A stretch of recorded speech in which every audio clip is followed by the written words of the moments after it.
আমরা পড়ছিলাম হচ্ছে introduction to poetry, literary terms, এইগুলো আমরা মনে লিটারি টার্মসগুলো শেষ করেছি, তাই না?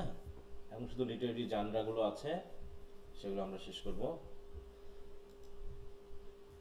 তো প্রত্যেকটা লিটারি টার্মসের আমি একটু তোমাদের কাছ থেকে সংজ্ঞা লিখে নিতে চেয়েছিলাম। অনেকে লিখেছো, অনেকে লেখনি, এটা হচ্ছে ব্যাপার। তো আমি পরবর্তীতে চেক করব, যখন তোমাদের ফি এর ব্যাপারটা নিয়ে চেক করব, তখন দেখবো যে কারা এই কাজগুলো করেছো বা কারা করনি। অনেকে দিচ্ছ, আবার অনেকে দিচ্ছ না। আচ্ছা, তো এগুলো একবার করে ডেফিনেশনগুলো লিখলে অন্তত এগুলো মাথায় চলে আসার কথা, তাই না? একবার যেহেতু লেখা মানে কি, একটা কথা বলা হয়ে থাকে, লেখা মানে হচ্ছে 10 বার পড়ার সমান। হুম, একবার লেখা মানে 10 বার পড়ার সমান। যে লেখে, পড়ে এবং লেখে, তার স্মৃতিতে এটা দীর্ঘস্থায়ী হয় বেশি। আর যারা শুধু পড়ে, তারা জানে না যে তাদের আসলে পড়াটা আদৌ হয়েছে কিনা। হুম, দুইটা জিনিস জরুরি, একটা হচ্ছে লেখা এবং মুখে বলা। যখন তুমি না দেখে মুখে বলতে পারতেছো, তার মানে তোমার সেই জিনিসটা স্মৃতিতে মানে শক্তিশালীভাবে লেগে গেছে, এই জন্য তুমি বলতে পারতেছো। কিন্তু সবসময় পড়া কিন্তু মনে হয় না যে আমার স্মৃতিতে আসছে কিনা আসছে। তার জন্য আমি একটু লিখতে বলেছিলাম, তো আশা করি তোমরা লিখতেছো বা লিখে দিয়েছো অনেকে। যারা দাওনি একটু দয়া করে লিখে দিও, মনে থাকবে। হুম, কারণ যাতে তোমাদের যখন আমি রিমুভ করব গ্রুপ থেকে, তখন যেন আমি দেখতে পাই যে তোমরা অন্তত কাজগুলো করেছো। হ্যাঁ, তা না হলে তোমাদের এ মাসের ফি এবং ইয়ার কথা বলা আছে কয় তারিখ পর্যন্ত? 17 মার্চ পর্যন্ত, তাই না? 17ই মার্চ। তো আজ হচ্ছে 14 তারিখ। এর ভিতরে তোমরা এখন কি করবা না করবা সেটা তোমাদের ব্যাপার। আমি কিন্তু যারা এই কাজটা করবে না, হ্যাঁ, তাদের জরিমানা সহ ছাড়া আমি কিন্তু যুক্ত করব না, এবার রিমুভ করলে পারে। হ্যাঁ, এটা একটু খেয়াল রেখো যে আমি যখন গুগল ক্লাসরুম থেকে রিমুভ করব, তখন তুমি যে কোড চাইবা তার আগে আমি দেখব যে তুমি ফি তো দিয়েছোই, সাথে আমার এই কাজটা করে দিয়েছো কিনা। এই দুটো জিনিস আমি কিছু দেখবো। যারা দিবে না, তারা না দেওয়া পর্যন্ত আমি তাদের গুগল ক্লাসরুমে যুক্ত করবো না। কি কথা ঠিক আছে? বুঝতে পেরেছো সবাই? জি স্যার। এটা একটু খেয়াল জি রাখো। স্যার।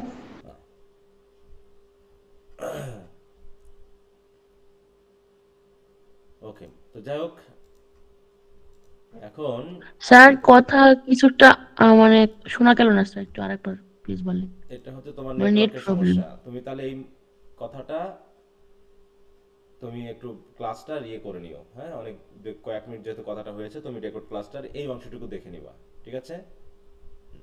কারণ ওটা রিপিট করে আর সময় নষ্ট করতে যাচ্ছি জি না, স্যার। কারণ এটা রেকর্ড আছে যেহেতু। আচ্ছা, তাহলে আমরা এখন এই পড়ার বিষয়গুলো দেখি। ইন্ট্রোডিউসিং সোশ্যোলজিগুলোর পড়া দেওয়া আছে 19 তারিখ পর্যন্ত। হিস্ট্রি অফ দি ওয়ার্ল্ড, এটা টেস্ট নেওয়ার কথা আছে 26 তারিখে, 27 তারিখে। আর ব্রড কোশ্চেন, তাই তো?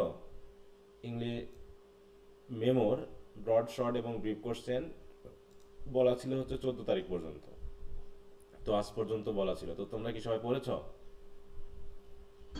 জি স্যার। হ্যাঁ, তাহলে মেমোর পরবর্তীতে থাকতেছে হচ্ছে প্রেস রিলিজ। প্রেস রিলিজটা আমি দিয়ে দিলাম, তোমরা দয়া করে এটা আরও 4 দিন সময় দিলাম, 18 তারিখ পর্যন্ত তোমরা পড়ে নিবা। আচ্ছা, আমার পড়ানো কবে আছে নেক্সট? সোমবার 17, 18। আচ্ছা, 4 দিনে দিলাম, পরের দিন আমি তখন চেঞ্জ করে দিব। হ্যাঁ, এটা একটু পড়ে নিবা। আচ্ছা, ইংলিশ রাইটিং স্কিল শেষ হলে আমরা পোয়েট্রিতে কিন্তু চলে যাব। যে পোয়েট্রি যে প্রথম যেগুলো হয়ে গেছে ওগুলো প্রশ্ন দিতে থাকবো আর এগুলো পড়তে থাকবো এইভাবে। আচ্ছা, তো লিটারি টার্মসগুলো একটু আমরা তাহলে পড়েছি যেহেতু, আমরা এখন চলে যাব লিটারি জানরাগুলোতে একটু দেখে নিই। লিটারেরি জানরা বলতে কি বোঝায় সেটা কি জানা আছে? জানো? বৈশিষ্ট্যগুলো সনেট কি, এলিজি কি? না না, বৈশিষ্ট্য না। জানরা বলতে বোঝায় বিভিন্ন ভাগ, ঠিক আছে? হ্যাঁ, ভাগকে বোঝায় হ্যাঁ, এক একটা। যে বিভিন্ন ভাগ আছে ওইগুলোকে মেলে নির্দেশ করে। দেখো, যদি আমরা একটু দেখার চেষ্টা করি লিটারি জানরাটা কত পেজ আছে। অ্যান্ড এবিসি অফ ইংলিশ যে এই বইটা সব কাছে আছে। দেখো, এই জি যে স্যার। জানরা, হ্যাঁ, 71 পেজ। জি স্যার আছে। ওইটা একটু 71 পেজে যাও সবাই।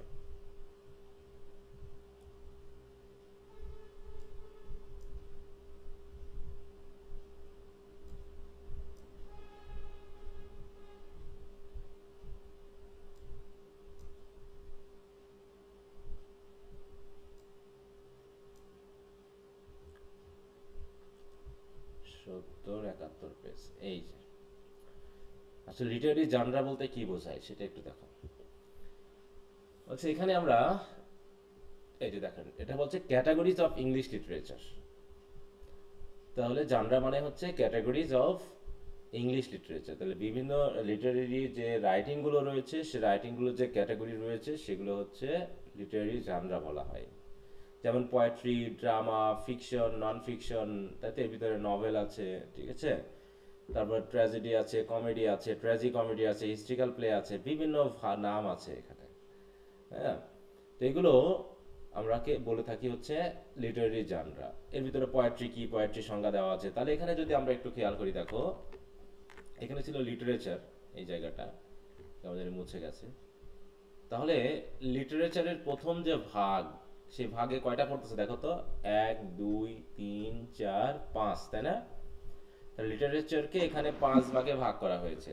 তাহলে লিটারেরি জানরাকে 5 ভাগে ভাগ করা হয়েছে। তার ভিতরে তোমরা পড়তেছো কয়টা বলো তো? পোয়েট্রি পড়তেছো, ফিকশন এবং নন ফিকশন পড়তেছো।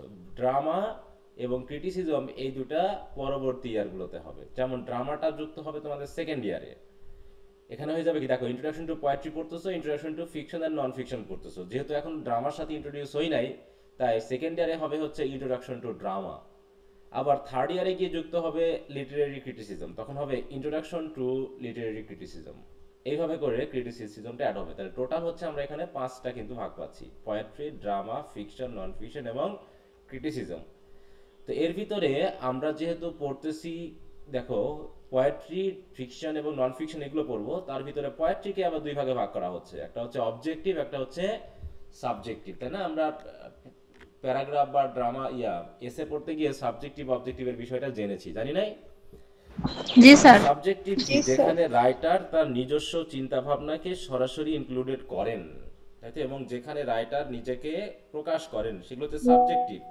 এবং দেখো অবজেক্টিভ হচ্ছে কোনগুলো? যার ভিতরে রাইটার নিজেকে ইনক্লুড করেন না, তিনি সরাসরি নিজেকে উপস্থাপন করেন না, বরং তিনি মাস্ক করে রাখেন বা ডিসগাইজ করে থাকেন, ঠিক আছে? তো অন্য কোনো ক্যারেক্টার বা অন্য কোনো চরিত্র সৃষ্টির মাধ্যমে তিনি আসলে অবজেক্টিভ থাকেন। এখন অবজেক্টিভ যেহেতু আমরা কোনোটাই পড়ি নাই, ঠিক আছে, তো অধিকাংশ তোমাদের যে ফার্স্ট ইয়ারের পয়েমগুলো রয়েছে অধিকাংশই হচ্ছে সাবজেক্টিভ। কারণ কি? সাবজেক্টিভ পয়েম মানে লিরিক পয়েম, তাই না? দেখো সাবজেক্টিভ পয়েম মানে লিরিক পয়েম, আর অবজেক্টিভ হচ্ছে ন্যারেটিভ বা ড্রামাটিক। আমরা কিন্তু ড্রামাটিক বা ন্যারেটিভ, যেমন এপিক বা অন্যান্য যে পয়েমগুলো আছে সেগুলো এখনো পড়ি নাই বা আমরা পাই নাই এখনো। অতএব এখানে আমরা অবজেক্টিভ কোনো কবিতা পাচ্ছি না। আবার ন্যারেটিভের মধ্যে পড়ছে দেখো ব্যালাড, এপিক এবং মেট্রিক্যাল রোমান্স, যেটা আমরা হিস্ট্রি পড়তে গিয়ে দেখবো যে মেট্রিক্যাল রোমান্স কি জিনিস। তাহলে এই অবজেক্টিভের এই পার্টটা কিন্তু আমাদের বর্তমানে নাই। আছে হচ্ছে সাবজেক্টিভ। সাবজেক্টিভের মধ্যে পড়ে লিরিক। এখন দেখো তো এর ভিতরে তোমাদের কি কি পয়েম আছে? এর ভিতরে আমাদের এলিজি আছে একটা, তাই না? এলিজি আছে একটা। তারপরে কি আছে? সনেট আছে কয়টা? 3টা। কোড আছে কয়টা? 2টা। ড্রামাটিক মোনোলগ আছে কয়টা? 2টা। আর বাকি সিম্পল লিরিক আছে আরো অনেকগুলো, ঠিক আছে, যেগুলোকে অন্য কোনো ভাগের ভিতরে আমরা ফেলি না। তারপরে হচ্ছে হিম এবং এপিথেলামিয়ান, তার মানে বাকিগুলো সবই লিরিকের মধ্যে পড়ে, শুধুমাত্র হিম এবং এপিথেলামিয়ান এই দুটো কিন্তু আমাদের নাই, ঠিক আছে? তো বাকি 1 2 3 4 এই 4টা সহ আরো কিছু ভাগ মিলে আমাদের সাবজেক্টিভ বা লিরিক পয়েম আছে। তাহলে দেখো এলিজি যেটা পড়েছি ওটা কি? সাবজেক্টিভ পয়েম, তাই না? সনেট 3টা পড়েছি সেগুলো কি? সাবজেক্টিভ। ওড 2টা পড়েছি সেগুলো সাবজেক্টিভ। ড্রামাটিক মোনোলগ যে 2টা পড়েছি সেগুলো কি? সাবজেক্টিভ। ঠিক আছে, তাহলে আর কি কি থাকলো? অধিকাংশ যেমন হচ্ছে লিরিক যেগুলো আছে, এছাড়া রয়েছে দেখো I wander lonely as a cloud, to daffodil, তাই না, লার্নিং গ্রিফ। এই যে যেগুলো আমরা পড়েছি আপাতত সবই হচ্ছে কি? সাবজেক্টিভ এবং লিরিক পয়েম, ঠিক আছে না? জি স্যার। হ্যাঁ, এবার হচ্ছে ফিকশন। ফিকশনের মধ্যে পড়ে রোমান্স, শর্ট স্টোরি এবং নভেল। তাহলে রোমান্স আমরা আপাতত পাই নাই, আমরা পেয়েছি হচ্ছে শর্ট স্টোরি। শর্ট স্টোরি যেগুলো আছে সেগুলো পড়লাম না আমরা কিছু, সরি আমরা এখনো পড়ি নাই, তাই না? ওখানে প্রায় 5টা থেকে 6টা তোমাদের শর্ট স্টোরি আছে, আর নভেল আছে একটা, তাই না, সাইলাস মার্লার। নন ফিকশনের মধ্যে কি কি আছে দেখো? এসে আছে, অটোবায়োগ্রাফি আছে, বায়োগ্রাফি আছে এবং ট্রাভেলগ আছে। তার ভিতরে আমরা মাত্র পড়েছি হচ্ছে 2টা, একটা হচ্ছে এসে আর একটা হচ্ছে অটোবায়োগ্রাফি। অটোবায়োগ্রাফিক্যাল এসে বলতে আমরা যেগুলো বলি শুটিং অ্যান এলিফ্যান্ট, তাই না? তারপর হচ্ছে এখানে তোমার এসে বলতে আমরা বুঝতেছি অফ স্টাডিজ বেকনের, তারপরে হচ্ছে বিভিন্ন লেটার আছে, যেমন letter to lord Chelmsford, Rabindranath ট্যাগোরের লেটার আছে। তারপরে ওর ভিতরে ভাষণ আছে দুইটা, গেটিসবার্গ অ্যাড্রেস, তাই না? তারপরে তোমার হচ্ছে আই হ্যাভ আ ড্রিম, তারপরে long walk two freedom. Long walk two freedom হচ্ছে একটা autobiography, long walk two freedom হচ্ছে অটোবায়োগ্রাফি। তাহলে এসে আছে মেনলি একটা অফ স্টাডি, যেটা হচ্ছে এসে, ঠিক আছে? আর অটোবায়োগ্রাফি হচ্ছে তোমার লং ওয়াক টু ফ্রিডম আছে, এটা হচ্ছে লং ওয়াক টু ফ্রিডমটা হচ্ছে তোমার অটোবায়োগ্রাফি। আর হচ্ছে শুটিং অ্যান এলিফ্যান্ট, এই দুটো হচ্ছে অটোবায়োগ্রাফি। আর বাকি যে একটা আছে letter, letter to lord Chelmsford, তাই তো? আর দুটো আছে ভাষণ, একটা হচ্ছে গেটিসবার্গ অ্যাড্রেস আর একটা হচ্ছে আই হ্যাভ আ ড্রিম। এইভাবে এগুলো হচ্ছে নন ফিকশন রাইটিং এর মধ্যে ফেলা হয়েছে। কি কথা বুঝতে পেরেছো? টোটাল তোমাদের যে দুইটা বই আছে, ইন্ট্রোডাকশন টু পোয়েট্রি এবং ইন্ট্রোডাকশন টু প্রোজের এই ভাগগুলো। তাছাড়া আমরা এখনো ড্রামা যেহেতু করি নাই, কমেডি এবং ট্র্যাজেডি এগুলো নিয়ে কোনো প্রশ্নও হবে না তোমাদের, ক্রিটিসিজম নিয়েও হবে না, ওটা পরবর্তীতে আমরা দেখব। তাহলে এখন আমরা আমাদের সিলেবাসে যে ইয়াগুলো পাচ্ছি, যে ভাগগুলো পাচ্ছি, সেগুলোকে আমরা এখন ধারাবাহিকভাবে একটু পড়বো। দেখো প্রথমে আসতেছে হচ্ছে, প্রথমে আমরা পড়বো হচ্ছে লিরিক। হ্যাঁ, সিলেবাসে যদিও লিরিকটা পরে আছে, কিন্তু আমরা প্রথমে লিরিকটা পড়ে নিব, কারণ বাকি ভাগগুলো সব লিরিকের মধ্যে পড়ছে। কি কথা বুঝতে পেরেছো? জি স্যার। হ্যাঁ, আমরা যদি একটু সিলেবাসের দিকে তাকাই, সেটা হলো দেখো নিচে নামানো, হ্যাঁ দেখো এই যে প্রথমে আছে এলিজি, তারপরে হচ্ছে সনেট, তারপরে আছে লিরিক। কিন্তু আসলে লিরিকটা একটু আগে আসার কথা ছিল, কারণ লিরিকটাই আমরা মেইনলি আগে দেখি, তাই না? তাহলে লিরিকটা কি? দেখো লিরিক হচ্ছে লায়ার নামে এক বাদ্যযন্ত্র আছে, প্রাচীন গ্রিসে ব্যবহৃত বীণা জাতীয় একটা বাদ্যযন্ত্র, ঠিক আছে? তো সেটাকে হচ্ছে লায়ার। আর লায়ার থেকে এসেছে লিরিক, কারণ কি লিরিক হচ্ছে গান সংক্রান্ত বা গীতি কবিতা সংক্রান্ত। তাহলে আমরা এখানে বুঝবো হচ্ছে গীতি কবিতা সম্পর্ক, মানে গীতি কবিতা মানে হচ্ছে যে কবিতাগুলোকে একটা বাদ্যযন্ত্রের সাহায্যে সুর দিয়ে গানে রূপান্তর করা যায়, বা তার যার একটা রিদমিক রিদম বা এরকম তাল, তাই তো, বা সুর রয়েছে বা টিউন দেওয়া যায়, সেগুলোকে বলা হচ্ছে লিরিক, ঠিক আছে? তো তাহলে লিরিক হচ্ছে অ্যাডজেক্টিভ। দেখো লিরিক্যালও হচ্ছে অ্যাডজেক্টিভ, মানে তুমি লিরিক্যাল বা লিরিক দুটো শব্দ ইউজ করতে পারো, কোনো সমস্যা না। তাহলে হচ্ছে লিরিক্যাল। হ্যাঁ, তাহলে লিরিক হচ্ছে গান সংক্রান্ত বা গীতি কবিতা সংক্রান্ত। তাহলে আমরা এখানে বুঝতেই পারছি যে গীতি কবিতা বা লিরিক বলতে এমন কিছু কবিতাকে আমরা বুঝবো যেগুলোকে মোটামুটি কি করা যায়, মিউজিক দিয়ে কি করা যায়, গানে রূপান্তর করা যায়, বা যাকে তাল সুর দিয়ে একটা গানে রূপান্তর করা যায়, বা আমরা বলতে পারি যার রিদম এবং রাইমের মাধ্যমে একটা মিউজিক্যাল বা সং এর একটা ধাঁচ রয়েছে, ঠিক আছে? তো তারপরে দেখো lyric is a collection of versus which can make up a complete song or a short or non narrative poem. দেখো নন ন্যারেটিভ কেন? কারণ ন্যারেটিভ পোয়েমগুলো হচ্ছে অবজেক্টিভ, তাই না? এখানে হচ্ছে কোনো গল্প কাহিনী থাকে না। আর লিরিক ইউজেস আর সিঙ্গেল স্পিকার, এবং এখানে এক ধরনের সিঙ্গেল স্পিকার থাকে। আমরা যতগুলো লিরিক পড়েছি সবগুলোতে কি কি আছে, একজন করে স্পিকার আছে, আছে কিনা? হ্যাঁ, জি স্যার। সেটা হতে পারে কবি নিজে, অথবা হতে পারে কবি নিজে কোনো চরিত্র গঠন করেছেন। যেমন দ্য প্যাট্রিয়ট, এখানে দেখলাম কবি একটা নিজে চরিত্র গঠন করেছে। ইউলিসিস, যেখানে তিনি সরাসরি নিজেকে বলেননি, বরং একটা চরিত্র গঠন করেছেন। আর অন্যান্য যে লিরিকগুলো আছে, যেমন how do I love the, on his blindness, shall I compare thee to a summer's day, এগুলোতে কি হয়েছে যেন আমরা বুঝতেছি কবি নিজেই যেন এই কথাগুলো বলছেন। তাই বলছে আর lyric uses a single speaker who expresses personal thoughts and emotional thought. Lyrical points are pleasing to the ear and are easily put to music. দেখো সহজে মিউজিকে রূপান্তর করা যায়, as they are often popular for their musical quality and rhythm, কারণ এর ভিতরে যে মিউজিক্যাল কোয়ালিটি বা রিদম রয়েছে সেগুলোর জন্যই তাদেরকে কি করা যায়, মিউজিকে রূপান্তর করা যায়। কি কথা বোঝা গেল? তার মানে লিরিক বলতে আমরা সেই ধরনের কবিতাগুলোকে বুঝবো যেগুলোকে কি করা যায়, ইজিলি পুট গানে রূপান্তর করা যায়। হ্যাঁ, বা যার ভিতরে কি রয়েছে, মিউজিক্যাল কোয়ালিটি রয়েছে। তাহলে আমরা বলতে পারি এটা হচ্ছে short poem, short not narrative poem which has musical quality and rhythm in itself.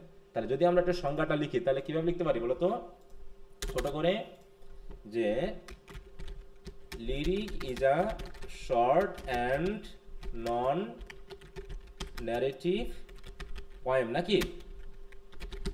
G sir. Has a single quality and rhythm, না? রিদম। হ্যাঁ, এইটুকু আমরা বলতে পারি। এটুকু হচ্ছে আমাদের কবিতার মেইনলি ডেফিনেশন। এটুকু বরং আমি এখানে একটু দিয়ে দিই। এটুকু যদি ব্রিফ কোশ্চেনে লিখে আসো তাও 1 মার্কের প্রশ্নের উত্তর হয়ে যাবে। এভাবে আমরা লিখে ফেলতে পারি। আমরা বলতে পারি ইনফ্যাক্ট দিয়ে আমরা এখানে লিখে দিই, ঠিক আছে? তো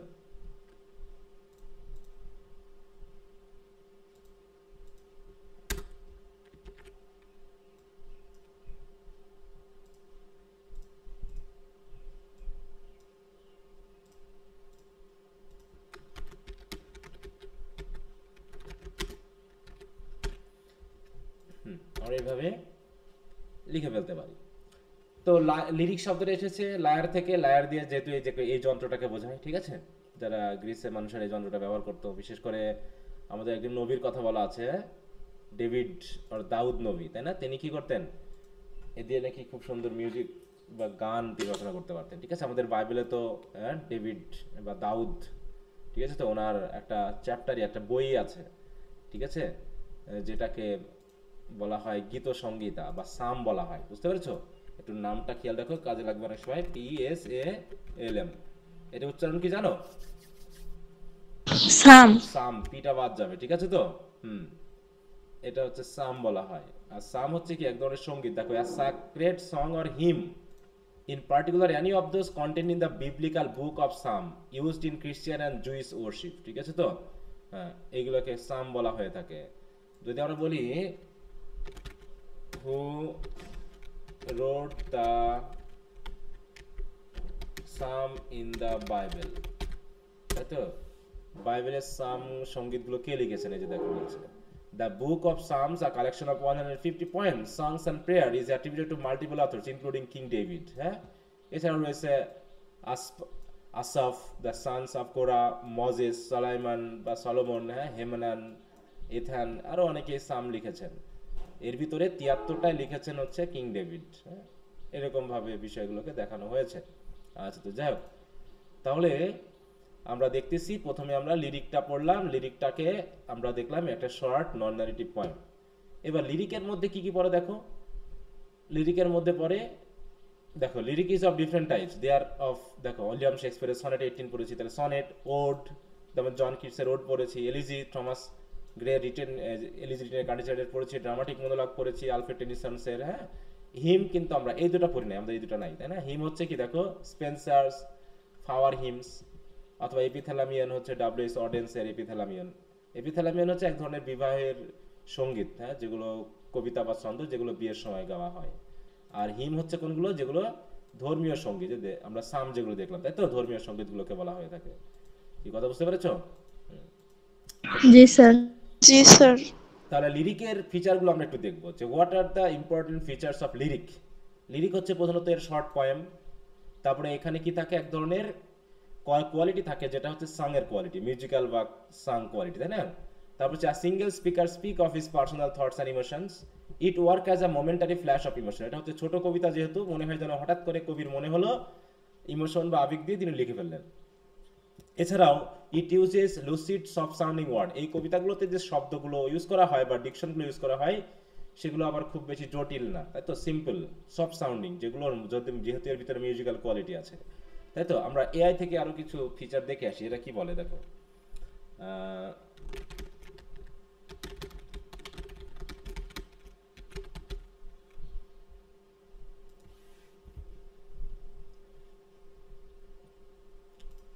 দেখো, এখানে বুঝেছি কি, ইমোশনাল ফোকাস, তাই না।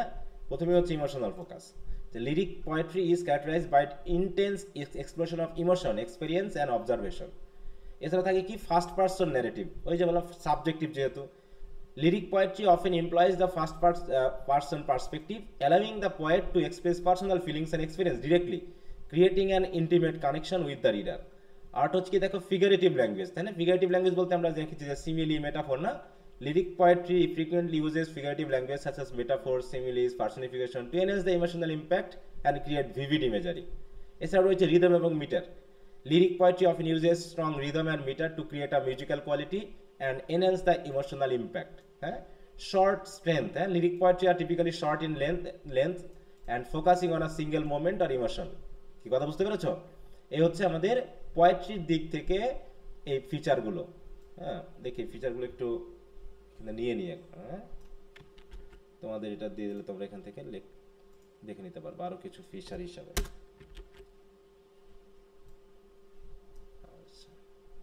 কি বুঝতে পেরেছো? তাহলে লিরিক কি? জি স্যার। জি স্যার।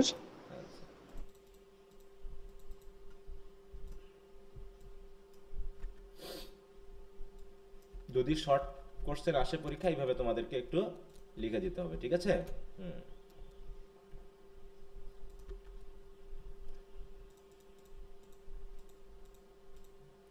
থাক। ওকে,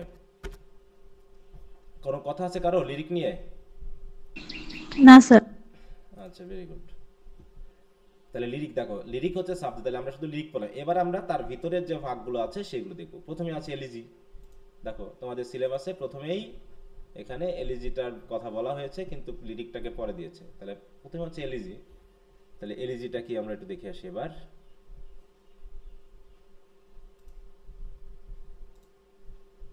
এলিজি কোনটা পড়েছি আমরা বলো তো? Elegy written in a country churchyard. Country charge yard, আমরা চার্জ ইয়ার্ডে যেটা পড়েছি। Elegy and it's features.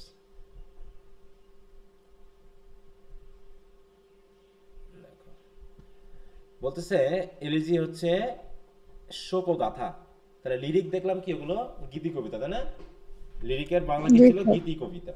এবার এলিজিতে দেখলাম এটা হচ্ছে শোকগাথা। শোকগাথা কখন করি আমরা? শোকের গান বা শোকের কবিতা কখন করি? আনন্দের সময়। না, দুঃখের সময়। দুঃখের সময়। হ্যাঁ, যে কোনো কেউ মারা গেছে, তাই না? বা ট্র্যাজিক, বাট মানে এরকম একটা ইভেন্টের সময় মেনলি এটা করা হয়। কারোর মৃত্যুতে তাকে স্মরণ করে যে ছোটখাটো কবিতা লেখা হয় সেগুলো, তাই না? তো আমরা এলিজি রিটেন এ কান্ট্রি চার্জারটাও দেখলাম, যেটা কোনো জীবিত মানুষদের নিয়ে লেখা নয়, বরং মৃত মানুষদের নিয়ে লেখা, তাই না? যারা মারা গেছে তাদেরকে স্মরণ করে কবি তাদের কিছু বৈশিষ্ট্যকে, বিশেষ করে কমন যে কান্ট্রি বা রুরাল, তাই তো, ভিলেজ পিপলগুলো রয়েছে, তাদের প্রশংসায় তিনি কিন্তু গানগুলো করেছেন। তো এখানে বলছে an elegy is a form of lyric poem that typically reflects on the death of an individual or a loss or tragic event, তাই না? or loss or tragic event। দেখো একজন ইন্ডিভিজুয়ালের। Traditionally an elegiac poem addresses the theme of mourning, sorrow and lamentation। lamentation, তাহলে mourning মানে কি? শোক। lamentation মানে শোক, sorrow মানে দুঃখ, এগুলো। however it can also explore themes of redemption and consolation। দুঃখের পরেও এটাতে একটা এক ধরনের রিডেমশন মানে কি জানো? মুক্তি, তাই তো? একটা এক ধরনের দুঃখ বোধ থেকে মুক্তি পাওয়া। কনসোলেশন মানে এক ধরনের সান্ত্বনা পাওয়া। তো আমরা an elegy written a country charge এটা দেখলেই বুঝতে পারছি ওখানে কি করা হচ্ছে, যে the poet has praised the country village people and also consoled them that if they had been given the opportunity of education, power or richness, they would become the same as the present rich people, তাই তো? এখন যেমন আমরা rich পিপলদেরকে দেখতেছি, যারা মারা গেছে, ওদেরও যদি ওরকম সুযোগ দেওয়া হতো বা সুযোগ পেত, তাহলেও হয়তো বা তারাও নিজেদেরকে ফ্লারিশ করতে পারতো। এটা কিন্তু এখানে দেখানো হয়েছে, তাই না? তাহলে এলিজি হচ্ছে একটা লিরিক পয়েম। দেখো প্রথমে হচ্ছে লিরিক পয়েম, এটা খেয়াল রাখবা। And typically reflects on the death of an individual or a loss or a tragic event. তাহলে আমরা যদি এখানে দেখি যে হোয়াট ইজ অ্যান এলিজি, এরা কি বলে? দেখেন, elegy is a reflective poem, often a lament for the dead, but can also express broader feeling of loss and sorrow। তাহলে মৃত্যুতে, তাই না, ল্যামেন্টেশন করা। তাহলে এখানে দেখো স্ট্রাকচারটা একটু আমরা খেয়াল করি, এলিজিগুলো রিটেন হয় কিভাবে সেটা আমরা যদি দেখি। দেখো, while traditional elegies often follow a specific structure like a quatrain in iambic pentameter ABAB, আমরা কি এই রিদমে পাচ্ছি না আমাদের এলিজিটা? স্ট্রাকচারটা কেমন? কি সবাই লাইনে আছে? স্যার আবার বলেন, শুনতে পাই নাই। সবার কি একই সমস্যা? সবাই কি আমার কথা শুনতে পাচ্ছেন না সবার সমস্যা? জি স্যার, শুনতে পাচ্ছি। আচ্ছা, হ্যাঁ, তাহলে বলছি যে এর স্ট্রাকচারটা কি? আমরা এলিজির যে স্ট্রাকচারটা পেয়েছিলাম ওটা স্টেনজা কয় লাইন বিশিষ্ট? 4 লাইন। লাইন বিশিষ্ট। হ্যাঁ, 4 লাইন বিশিষ্ট, তাই না? হ্যাঁ,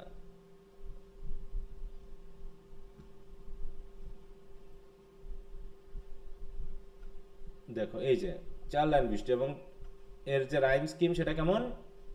এ বি প্রত্যেকটাই দেখো সাইড ফ্লাইট হোল্ডস ফোল্ডস, তারপর হচ্ছে টাওয়ার বাওয়ার কমপ্লেইন রেইন, এরকম ভাবে 4 লাইন বিশিষ্ট কোয়াট্রেন, এবং সাথে রয়েছে কি আমাদের দেখো এবি রাইম স্কিম, তাই না? Modern elegies can vary in form and, তবে বর্তমান এলিজিগুলো ভিন্ন হতে পারে, কিন্তু ট্রেডিশনাল এলিজির বৈশিষ্ট্য হচ্ছে এরকম। এবং এর থিমগুলো হচ্ছে কি দেখো, loss, grief, mourning and the search for solace or meaning in the face of death or other hardship. হ্যাঁ, যেমন এখানে অনেকগুলো ট্রেডিশনাল যে এলিজির কথা বলা হয়েছে, যেমন জন মিল্টনের লাইসিডাস, মডার্ন হচ্ছে ওয়ার্ল্ড হুইটম্যানের ও ক্যাপ্টেন, মাই ক্যাপ্টেন। হ্যাঁ, বর্ডার থিমস রয়েছে এগুলো কিন্তু আমরা যেটা পড়েছি সেটা কি দেখো, the purpose of an elegy is to express feelings, honour the deceased or the subject of the loss and potentially offer a space for reflection and mourning. এটাই হচ্ছে আমাদের এলিজির প্রধান বৈশিষ্ট্য।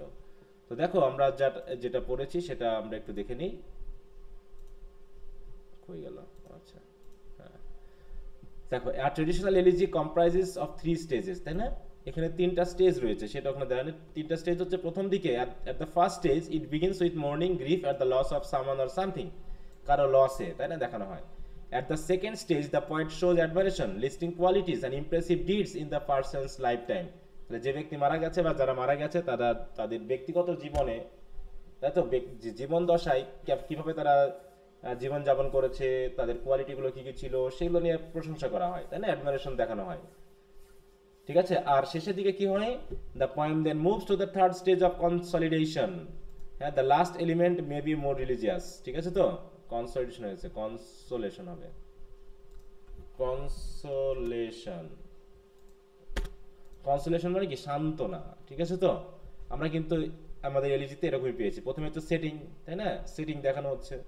তারপর হচ্ছে পরবর্তী তিনি ধনী এবং দরিদ্রের মধ্যে তুলনা করে ধনীদেরকে একটু তিরস্কার করেছেন, আর হচ্ছে গরিবদেরকে প্রশংসা করেছেন, এবং শেষে হচ্ছে কি তিনি তাদেরকে কনসোলেশন দিচ্ছেন। সাথে সাথে আমরা কি দেখলাম, যে কবি তার নিজের সম্পর্কেও কথা বলেছেন, তাই না, শেষের দিকে তার নিজের জি স্যার। সম্পর্কে কথা বলেছেন। জি স্যার। হ্যাঁ, এইটা। এর ভিতরে দেখো ফেমাস এলিজি হচ্ছে রিটেন কান্টিচার, এগুলো ফিচারগুলো কি, an elegy is a kind of lyric poem which centers around the expression of some sentiments, belief and opinion on the death of মানে on the topic of death. It is about a single person. দেখো, however grace mourning for all the dead villagers in elegy written a country church is an exception. তো এটা প্রথমত single person নিয়ে হয়, কিন্তু এলিজিতে কি আমরা কোনো সিঙ্গেল পারসন দেখছি নাকি অনেকগুলো? জি না স্যার, অনেকগুলো। কতগুলো মানুষ মারা গেছে সবাইকে বলা হচ্ছে। It begins with a lament of a personal loss of thing. The sorrow is followed by the poet's admiration for the person or thing. Generally, in the second part of the construction, the lost person qualities and remarkable performances or activities are endorsed.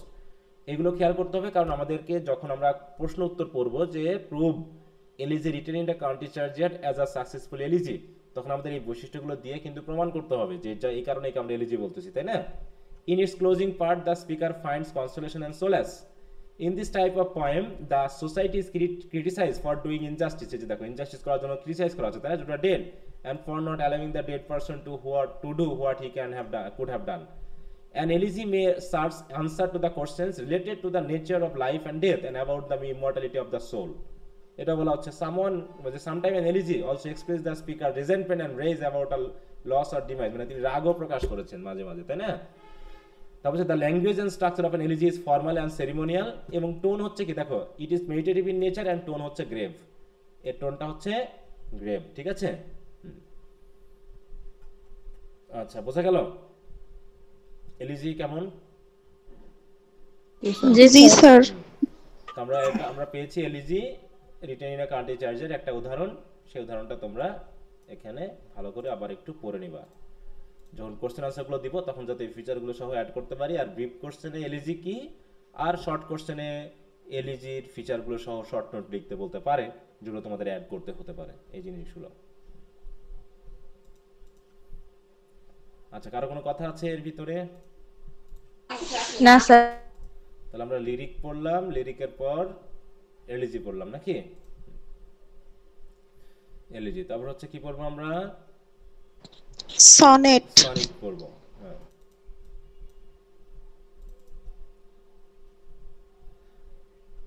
Sonnet তো আমরা পড়েছি। কয়টা sonnet পড়েছি আমরা বলো তো total? 3টা। নামগুলো বলো দেখি। Shall I compare it to a summer's day? How do I love thee? আর On his blindness. On his blindness. তিনটা সনেট আমরা পড়েছি, তাই তো। এই যে shall I compare the two summer's day, on his blindness, আর একটা হচ্ছে how do I love thee। এখন আমরা কয় ধরনের সনেট পেয়েছি? তিনটা সনেট কি একই রকম ভাবে লেখা, একই রকম স্ট্রাকচার? না স্যার। হ্যাঁ, দুই ধরনের পাইছে। দুই ধরনের, তাই না? কি কি বলতে পারবা কার কার নাম? শেক্সপিয়ারিয়ান সনেট আর পেট্রাফান সনেট। পেট্রাগান সনেট, হ্যাঁ। ওই বিষয়টা এখানে আসবে। দেখো সনেট হচ্ছে কি চতুর্দশপদী বা 14 লাইনের কবিতা, যেটাকে আমরা সনেট বলছি। হচ্ছে in English literature the sonnet is a 14 line, দেখো lyric poem written in iambic pentameter, তাই না? আমরা আয়াম্বিক টায়াম্বিক সম্পর্কে তো এখন জানি নাকি? আয়াম্বিক মানে হচ্ছে একটা ফুট যেখানে দুইটা মানে ইয়া থাকবে, সিলেবাল থাকবে, যার প্রথমটা হবে কি আনস্ট্রেস, পরেরটা হবে কি স্ট্রেস। এটা হচ্ছে আয়াম্বিক। আর পেন্টামিটার মানে কি ওইরকম স্ট্রেস আনস্ট্রেস মিলে মোট 5টা কি থাকবে, ওইরকম অংশ থাকবে নাকি? টু সিলেবল বিশিষ্ট এক একটা অংশকে বা এক একটা স্ট্রেস আনস্ট্রেস বা আনস্ট্রেস আনস্ট্রেস স্ট্রেস ইত্যাদি মিলে যে অংশটা তৈরি করা হয় তাকে ফুট বলা হয়। ঠিক আছে? তো এরকম ফুট থাকবে টোটাল 5টা, এগুলোকে ফুট বা মিটার বলা হয়ে থাকে। তা 5টা মিটার থাকলে পেন্টামিটার, 4টা থাকলে কি কি হবে?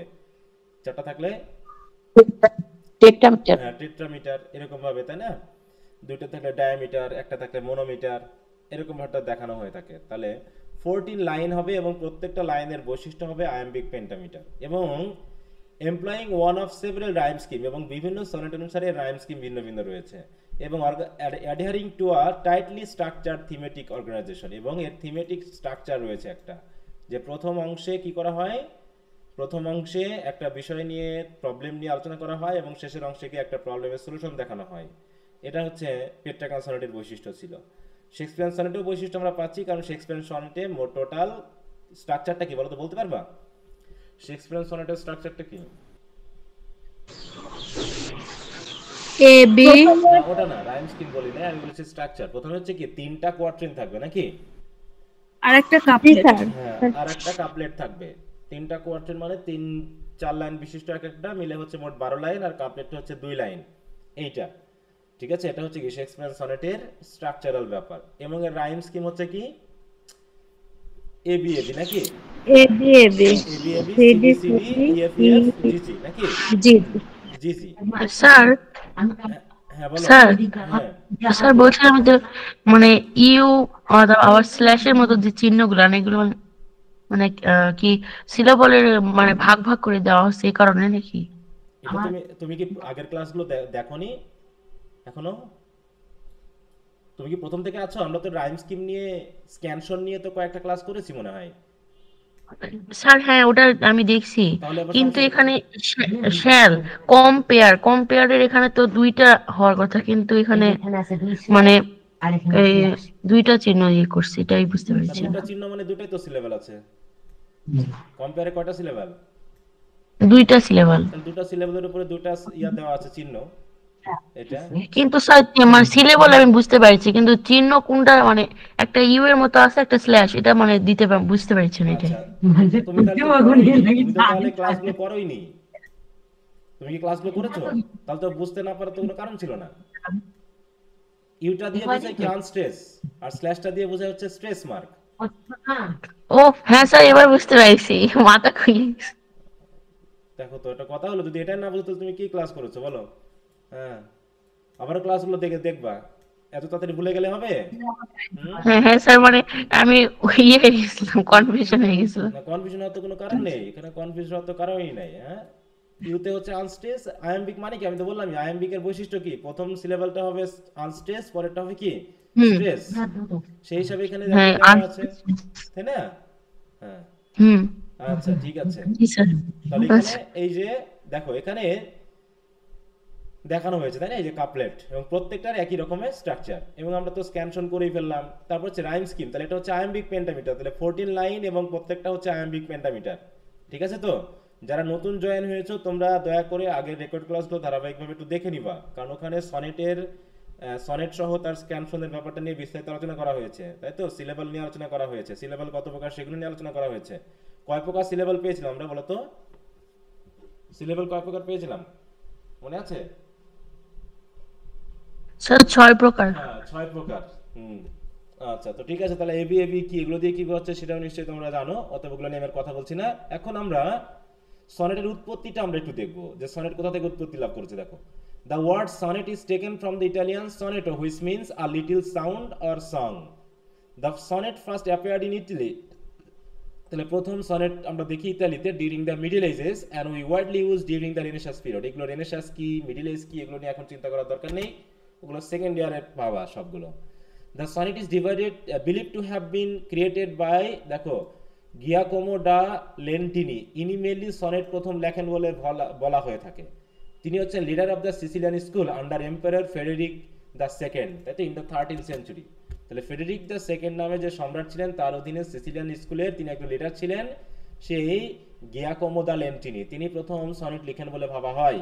তারপর there were so many writers of sonnets in Italy, but the most famous early sonneteer was Francesco Petrarch. দেখো, পেট্রাকো পেট্রাক, হু পারফেক্টেড সনেট, তাই তো, যিনি সনেটটাকে আরো পারফেকশন করেন। সুতরাং সে কারণে he is called the father of sonnet. তাহলে লিখলো একজন আর ফাদার বলা হলো অন্যজনকে, নাকি? মানে ব্যাপারটা এরকম, জন্ম দিলে একজন আর পালন করলো আরেকজন, এরকম না ব্যাপারটা? তাহলে প্রথম জন্ম দিল গিয়াকোমো ডা লেন্টিনি, কিন্তু তারপরে আরো অনেকেই লিখেছে, কিন্তু তাদের সনেটগুলো এরকম মানে পারফেকশন লেভেলে ছিল না। তারপরে ফ্রান্সিসকো, দেখো, পেট্রাকা পেট্রাক, তিনি প্রথম এটাকে পারফেক্ট করেন বিধায় তাকে বলা হচ্ছে ফাদার অফ ইংলিশ সনেট। তাহলে একটু খেয়াল রাখো, ব্রিফ কোশ্চেন অনেক সময় থাকতে পারে, who is the father of English sonnet. Okay, এরপর টাইপস অফ সনেটস। এখন সনেটের ভাগ নিয়ে অনেক মারামারি আছে, অনেক কিছু আছে, আমি যেভাবে বলবো তোমরা সেভাবে বিষয়টাকে নিবা, আর অন্য কোনো ভাবে নিয়ে চিন্তা করার কারণ নেই, সে যে বইয়ে যেভাবে থাকুক। আমি কথা কি বুঝতে পেরেছি? জি স্যার। বলছি এইভাবে খেয়াল করবা, সনেটকে আমরা মডেল অনুসারে দুই ভাগে ভাগ করেছি, কারণ এই মডেল অনুসারে ভাগ করতে হবে, তা না হলে সনেটের ভাগের শেষ নাই। হ্যাঁ, এক একজন এক এক রকম ভাগ করতে পারে, সেটা নিয়ে আমাদের টেনশন না। টেনশন হচ্ছে যে দুইটা মডেল অনুসারে আমরা সনেটকে দেখবো। There are two sonnets model from which all other sonnets are form.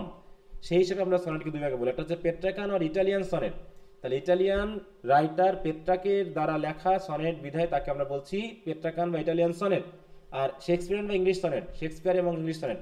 এখন শেক্সপিয়ারই কিন্তু ইংলিশ সাহিত্যে প্রথম সনেট লেখেননি, তাই তো, অন্যরাও কিন্তু সনেট লিখেছেন, তাদেরকে কিন্তু আমরা বলছি না এখানে। অনেক রাইটার আছে যারাও শেক্সপিয়ারের আগেই কিন্তু সনেট লিখেছিল, কিন্তু তাকে আমরা তার নাম অনুসারে ইংলিশ সনেট কেন বলছি? কারণ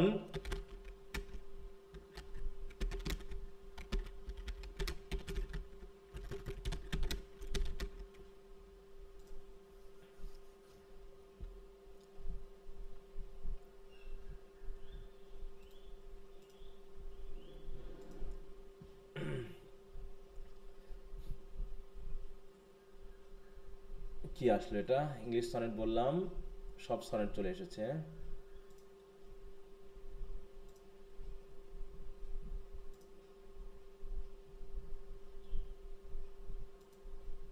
দেখো, এই যে Sir Thomas Wyatt, the Earl of Surrey, দুইজনের করে লেখে, বলছে এরাই প্রথম এই পেট্রাকের সাথে পরিচিতি লাভ করে, পেট্রাকের কাছ থেকে তারা প্রথম সনেট শিখে, সনেট সম্পর্কে ধারণা পায়।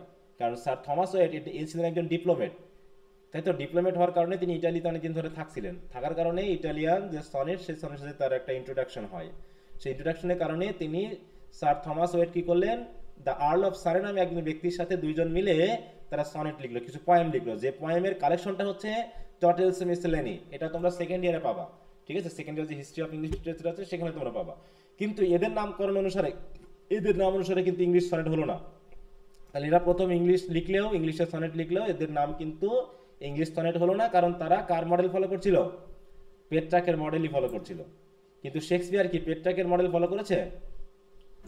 না স্যার। জি না স্যার। তাহলে সনেট সে নিজের মতো করে লিখতেন, তাই না? তাহলে এই জন্য কি করা হচ্ছে যে তাকে এই শেক্সপিয়ারিয়ান সনেট অনুসারে তার নামকরণ করা হচ্ছে, যদিও তিনি অনেক পরে লিখছেন। তারপরে দেখো, পেট্রাকান সনেট কি? The first and most common sonnet is the Petrarchan or Italian, which was name after one of the greatest practitioners, Italian poet Petrarch. Form তো আমরা জানি যে form of Petrarchan sonnet, Petrarchan সনেটের দুইটা অংশ থাকে, তাই তো, দুটো অংশ, একটা হচ্ছে অক্টেভ, দ্য ফার্স্ট 8 লাইনস, আর একটা থাকে কি সেস্টেট, নাকি? হ্যাঁ, the final 6 lines. The tightly woven rhyme scheme হতে পারে এবিবিএ, এবিবিএ, সিডিই, সিডিই অথবা সিডি সিডি সিডি। তাহলে লাস্টে আমরা দুই ধরনের মেলিয়া পাই, রাইম স্কিমের ধরন পাই সেস্টেটের জন্য, একটা হচ্ছে সিডিই, সিডিই অথবা সিডি সিডি সিডি, এইভাবে। আর আগেরটা ঠিকই আছে এবিবিএ, এবিবিএ, চারটা চারটা করে 8টা আমরা ঠিক করে নিতে পারি। বলছে এবং এর দুটা যে ভাগ থাকে সেই দুটা ভাগের মধ্যে বিশেষ বৈশিষ্ট্য আছে। বলছে since the Petrarchan presents an argument, observation and question or some other answerable charge in octave, অক্টেভে তিনি একটা আর্গুমেন্ট তুলে ধরেন, কোনো কোশ্চেন তুলে ধরেন বা কোনো প্রবলেম বা কোনো অবজারভেশন তিনি তুলে ধরেন, তারপরে একটা টার্নিং হয়, আর টার্ন আর volta occurs between the 8 and 9th line. তাহলে 8 এবং 9th লাইনে একটা টার্নিং ঘটে, যে টার্নিং এর মাধ্যমে আমরা শেষ স্টেটে প্রবেশ করি। সেখানে গিয়ে কি হয় দেখো, this turn makes a shift in the direction of the foregoing argument and narrative, turning the state into the vehicle for the counter argument, clarification or whatever answer to the octave demands। মানে এই যে অক্টেভে যে observation argument এগুলো আমরা তুলে ধরছি, তার সম্পর্কে যদি কোনো সলিউশন প্রয়োজন হয়, কোনো আর্গুমেন্ট প্রয়োজন হয়, সেটা শেষ স্টেটে দেওয়া হয়। ঠিক আমরা ওরকমটাই দেখেছি, যেটা আমরা এই যে অন ইজ ব্লাইন্ড এটা দেখছিলাম, তাই তো? এই পর্যন্ত আমাদের চলছে অক্টেভ, দেখো এইখানে হচ্ছে শেষ স্টেট।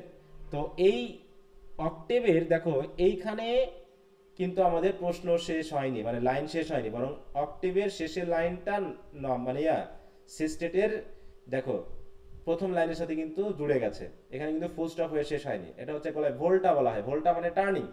টার্নিং মানে কি, মানে হচ্ছে তথ্যের বা হচ্ছে সেন্সের একটা টার্নিং হয়। বলছে দেখো, sir Thomas Wyatt introduce the Petrarchan sonnet to England in the early 16th century. His famed translations of Petrarch's sonnet as well as his own sonnet drew first attention to the form. So he is called the father of English sonnet. এটা অবশ্য এইখানে আমরা তাকে দিব না এই জায়গায়, হ্যাঁ এই জায়গায় আমি একটু বলে রাখলাম, এটা দিয়েছে এখানে, এটা হচ্ছে আমাদের ফাদার অফ ইংলিশ সনেট কাকে বলা হচ্ছে? পেট্রাককে। না, সনেটের ফাদার হচ্ছে কাকে বলা হয়? পেট্রাগান। সনেটের ফাদার হচ্ছে পেট্রাক, আর ইংলিশ সনেটের ফাদার হচ্ছে কে? উইলিয়াম না, স্যার থমাস ওয়েট। ঠিক আছে তো, এই জন্য বললাম যে ওটা হচ্ছে শেক্সপিয়ারের নাম অনুসারে ইংলিশ সনেট হয়েছে, কিন্তু ইংলিশ সনেটের ফাদার হচ্ছে এখানে আবার আমরা পেট্রাক, আর এটার ব্যাপারে একটু ভিন্নতা বুঝতেছি। হ্যাঁ, পেট্রাকের আগেও সনেট লিখলে পেট্রাকে ফাদার বলা হচ্ছে, কিন্তু এখানে আবার যে ইংরেজিতে প্রথম সনেট লিখলে তাকে ইংলিশ সনেটের ফাদার বলা হচ্ছে। ঠিক আছে, যদিও ইংলিশ সনেটের নামকরণ করা হয়েছে শেক্সপিয়ারের দ্বারা। এছাড়াও দেখো জন মিল্টন, উইলিয়াম ওয়ার্ডসওয়ার্থ, রোসেটি, আরো ইংলিশ রাইটাররা লিখেছে। আচ্ছা, শেক্সপিয়ারের নামটা বাদ গেল কেন এখানে?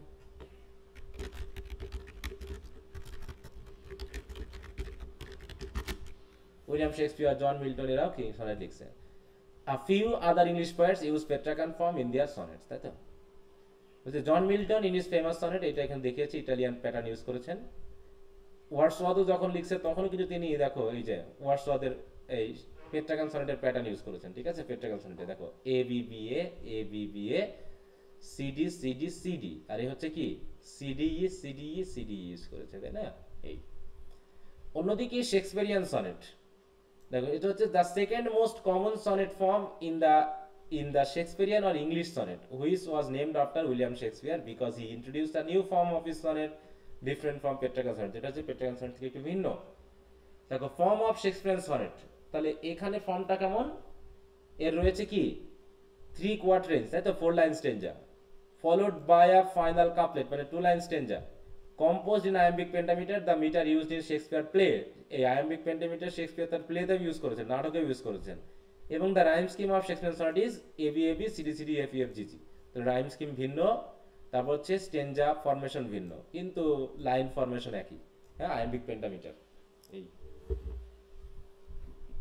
দেখো, although the content of the Shakespearean sonnet sometimes follows the Petrarchan organization, usually it develops through the quatrain followed by the conclusive of an epigrammatic comment of the final couplet। এইখানে আমরা দেখেছি, দেখো এই যে 4টা কাপলেট এবং একটা sorry 4টা কোয়াট্রেন আর একটা কাপলেট, নাকি সরি 3টা কোয়াট্রেন একটা কাপলেট, টোটাল হচ্ছে 4টা স্ট্যাঞ্জা। কথা বুঝতে পেরেছো? দেখো Edmund Spencer in his sonnet followed the structure of Shakespeare. আবার এডমান্ড স্পেন্সার কি করেছে? শেক্সপিয়ারিয়ান সনেটের যে স্ট্রাকচার তিনি সেটা ফলো করেছেন with a variation only in rhyme scheme, যেখানে রাইম স্কিমে একটু ভিন্নতা রয়েছে। It comprises 3 interlocked quatrain and a final couplet. The rhyme scheme is, দেখো এই যেখানে, হ্যাঁ, A B B C B C C D C D E, এইভাবে। হ্যাঁ, দেখো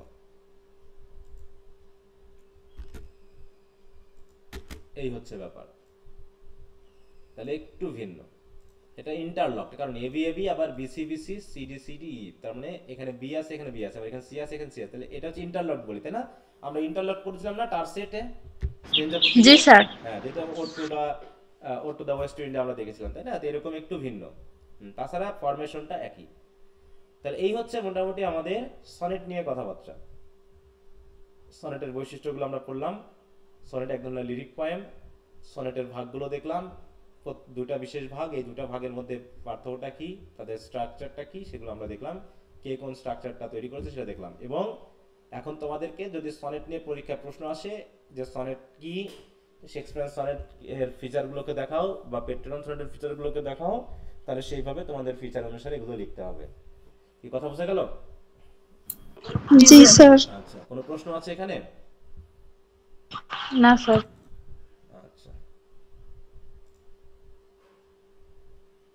সনেটের পর আমরা চলে আসছি এবার এলিজি পড়লাম, সনেট পড়লাম, লিরিক পড়লাম। এবার হচ্ছে ড্রামাটিক মনোলগ। ড্রামাটিক মনোলগ আমরা কয়টা পড়েছি?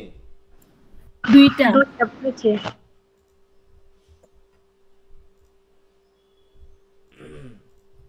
তাহলে ড্রামাটিক মনোলগ গুলো কেমন সেগুলো আমরা একটু দেখি।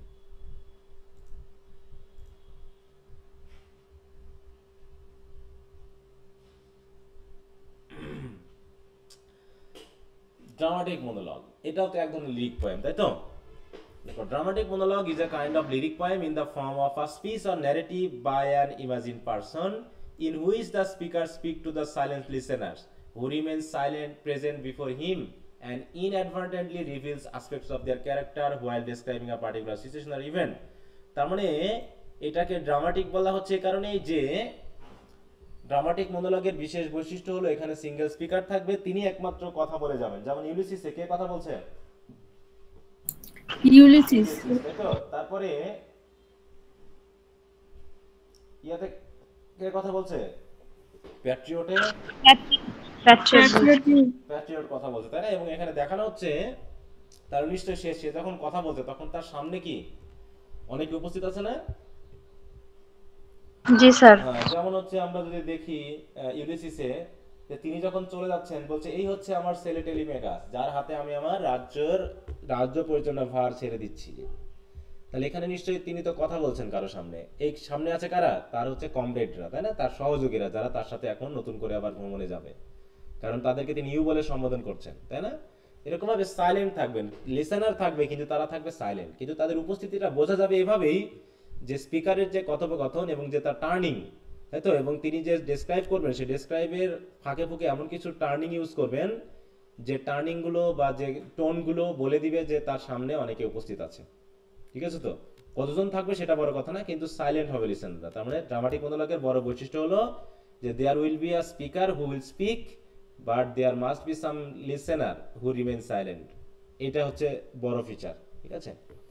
দেখো, ড্রামাটিক মনোলগের ফিচারগুলো হচ্ছে, আর dramatic monologue is a lyric poem. Lyricism is one of the main feature of dramatic monologue. Lyricism is mainly achieved by the regular rhythm rhyme of a poem. Noticeable হচ্ছে কি আই বা এরকম কিছু persona দিয়ে ইয়া করা হবে। The person is the speaker who is a single person but not the poet. The view of the speaker may contradict with those of the poet. The speech of this character makes up the whole of the verse. তাহলে এটা হবে কি, তার কথাটাই হবে পুরো কবিতাটা। In a specific situation at a crucial moment it begins abruptly and dramatically. দেখো, এটা হঠাৎ করে শুরু হয়, তাই না? ওই যে ইট রোজেস রোজেস, হ্যাঁ, অল দ্য ওয়ে, এরকম হঠাৎ করে রোজ রোজ কেন? বা ইট প্রফিট লিটল প্রফিটস, হঠাৎ করে বলছে। তাহলে ড্রামাটিকলি শুরু হবে, take several sudden turning in the course of this progress. তারপর হচ্ছে দ্য ক্যারেক্টার এবং অ্যাড্রেসিস। দেখো, character addresses an interest with one or more people who do not directly appeared in the piece of literature but their presence is known from the clues in the poetic dialogue of the speaker. তাহলে speaker যে ডায়ালগটা করে সেই ডায়ালগের মাধ্যম দিয়ে আমরা mainly তাদের উপস্থিতিটা বুঝতে পারি। The primary focus of the poet is to tell the readers and audience a story having a moral in a way that boosts the curiosity towards it.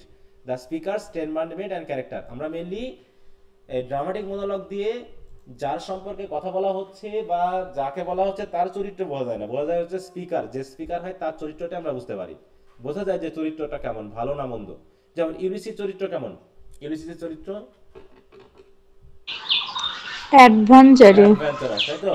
তারপরে যদি প্যাট্রিয়টের চরিত্র বলি কি, সে হচ্ছে কি যথেষ্ট পরিমাণ দেশপ্রেমিক, তাই না? এবং ধৈর্যশীল, সে দেশের জন্য অনেক কিছু করেছে শেষ পর্যন্ত তাকে। তাহলে এভাবে আমরা কিন্তু অন্য মানুষের চরিত্র সম্পর্কে জানছি না, আমরা জানছি যে কথা বলছে তার সম্পর্কে। তাই বলছে the subject of the monologue is self revelation, তাই তো, মানে কি নিজেকে প্রকাশ করা, তার কথোপকথনের মাধ্যমে মেনলি নিজেকে প্রকাশ করা। The Discovery of a personality is a prominent part of the dramatic monologue. ওই জন্য বলছে কি যে ড্রামাটিক মনোলগের সবচেয়ে বড় বৈশিষ্ট্যই হলো যে এর মাধ্যম দিয়ে আমরা স্পিকারের পার্সোনালিটি সম্পর্কে জানতে পারি। In the dramatic monologue going beyond the limitation of one self and experience is natural, যে তারা কি হচ্ছে তাদের নিজস্ব সত্তার বাইরে তারা চলে যাচ্ছে। যেমন ইউলিসিসে আমরা পেয়েছি, তাই না, যে ইউলিসিস কি করতে যাচ্ছে, মানুষের নলেজের যে সীমা রয়েছে সেই সীমা পেরিয়ে আরো অনেক কিছু সে জানতে যাচ্ছে। An interest in the human psychology is usually observed in the dramatic monologue, hence this literary device is well linked with the historical character. বিশেষ করে historical character ইউজ করা হয়, যেটা আমরা পেলাম এখানে Ulysses. The rhyme scheme is not important in dramatic monologue. Dramatic monologue A rhyme scheme বা metre এগুলো খুব বেশি গুরুত্বপূর্ণ নয়। The tone of a dramatic monologue is casual and application of the colloquial language is common in this kind of writing. Colloquial language use করা হয়, কারণ কি এখানে অনেকটা যেহেতু কনভারসেশন থাকে, আর কনভারসেশন প্রধানত কোনো ব্যক্তি তার মাতৃভাষাতেই বা হচ্ছে বিশেষ করে তার আঞ্চলিক ভাষাতেই করে থাকে, এই কারণে এই জাতীয় বিষয়গুলো আমরা দেখতে পাই। The typical language of dramatic monologue is the essence of dramatic monologue where you see well এরকম কিছু টার্নিং থাকে, হ্যাঁ কিছু টার্নিং কিন্তু থাকে। তাই বলছে is there are some of the key features of dramatic monologue, আরো কিছু ফিচার রয়েছে, এগুলোই আমরা মেনলি ধরলাম। Robert Browning is called master of dramatic monologue. তাহলে ইংরেজি সাহিত্যে ড্রামাটিক মনোলগের মাস্টার কে? Robert Robert Browning. ব্রাউনিং, যার কবিতা আমরা থার্ড ইয়ারে গিয়ে পাবো। আবার এখানে তো পেয়েছি প্যাট্রিয়ট। দেখো বলছে he wrote some famous dramatic monologue some of which are My Last Duchess, Andrea del Sarto, Fra Lippi and the Patriot. এছাড়াও আমরা তো পাচ্ছি আলফ্রেড টেনিসনের, তাই না, much in the development of dramatic monologue, some of his best known dramatic monologue is Ulysses, Tithonus, Lotus Eaters. এগুলো আমরা Tithonus এবং লোটাস এগুলো থার্ড ইয়ারে পাবো। এই কবিতাগুলো কি, তাহলে এই হচ্ছে আমাদের ড্রামাটিক মনোলগের বিশেষ বৈশিষ্ট্য। তাহলে আমরা যদি একটু এআই কে বলি, সে আমাদের কি দেয় দেখি। আবার জেনে গেছে যে আমি কি চাচ্ছি। দেখো, dramatic monologue is a poem or a script in a play or story where a character speak at length revealing their thoughts and feelings. দেখো, revealing their thoughts and feelings to either an imagine listener or the audience, তাই তো। এটা দেখো আবার বলছি কি, আর dramatic monologue is a literary device where a character delivers a long speech often revealing their character inner thoughts and motivations. ঠিক আছে, আমরা এটা তো লিটারেচারে পেলাম, একটু পোয়েট্রি হিসাবে দেখি। পোয়েট্রি হিসাবে একটু ভিন্ন হবে। দেখো, a dramatic monologue, a poem where a single speaker speak, revealing their characters, thoughts, feelings, and motivations, as if addressing another person or the audience, often in a specific dramatic context. কি কথা বোঝা গেল? এবং এর জি প্রধান sir. বৈশিষ্ট্য হচ্ছে কি, বৈশিষ্ট্যগুলো হচ্ছে কি, দেখো ক্যারেক্টারগুলো কি, এটা হচ্ছে revealing inner thoughts. The speaker's word expose their inner world including their emotions, beliefs, and past experience. Dramatic context, the monologue typically takes place within a specific situation or setting, creating a sense of dramatic tension and conflict. তারপর হচ্ছে আচ্ছা, the monologue compresses a narrative sense of speaker history and provides psychological insight to the, ওই একই কথা। তার মানে এখানে তিনটা বিষয় জরুরি। একটা হচ্ছে যে এখানে স্পিকার থাকে একজন, সাথে থাকে এক বা একাধিক সাইলেন্ট লিসেনার। দ্বিতীয়ত হলো ড্রামাটিক মনোলগের উদ্দেশ্য হলো স্পিকারের সাইকোলজি বা ইনার যে মাইন্ড সেটাকে প্রকাশ করে দেওয়া। আর তৃতীয়ত হলো এটা কি, এটা এক ধরনের লিরিক পয়েম যার মাধ্যমে পাস্ট এক্সপেরিয়েন্স বা এগুলোকে উপস্থাপন করা। কি কথা বুঝতে পেরেছো? যেটা জি আমরা স্যার। যে দুটা ঘটনা আমরা প্যাট্রিয়টেও পাচ্ছি। দেখো, প্যাট্রিয়ট যখন কথা বলছে তখন কি প্রথমে শুরু করেছে 1 বছর আগের ঘটনা দিয়ে, তাই না, এবং বর্তমানে কি অবস্থা সেটা তিনি শেষে বলেছেন। এর মাধ্যম দিয়ে আমরা বুঝলাম যে তার পাস্ট এক্সপিরিয়েন্স কেমন বা সে তার অবস্থান কি প্রকাশ করছে, এবং অটোমেটিক তার পোয়েট্রির মাধ্যমে, তার কথোপকথনের মাধ্যমে তার সে যে একদম সৎ নাগরিক বা সে যে মানে কি সাহসী, এবং সে যে দেশের প্রতি মানে একনিষ্ঠ ছিল সেটা এখানে বোঝানো হচ্ছে। হ্যাঁ, এবং তাকে যে ভুল বোঝা হয়েছে এবং তাকে যে ফাঁসি দেওয়া হচ্ছে সেটা ভুল বুঝে দেওয়া হচ্ছে, সেটাও কিন্তু সে প্রকাশ করেছে। এবং তার গডের প্রতি যে বিশ্বাস রয়েছে সেটাও কিন্তু আমরা এখানে পেয়েছি। ঠিক আছে, তা এই হচ্ছে মোটামুটি আমাদের ড্রামাটিক মনোলগের বিষয়টি। কি বোঝা গেল? কারো কোনো সমস্যা আছে ড্রামাটিক মনোলগ নিয়ে? না স্যার। না স্যার। আচ্ছা, ভেরি গুড। এবার হচ্ছে ওড পড়েছিলাম আমরা কয়টা? 2টা। কি কি মনে আছে? ওডি টু দ্য ওয়েস্টার্ন। আচ্ছা, তাহলে দেখি তাদের অবস্থানটা কি।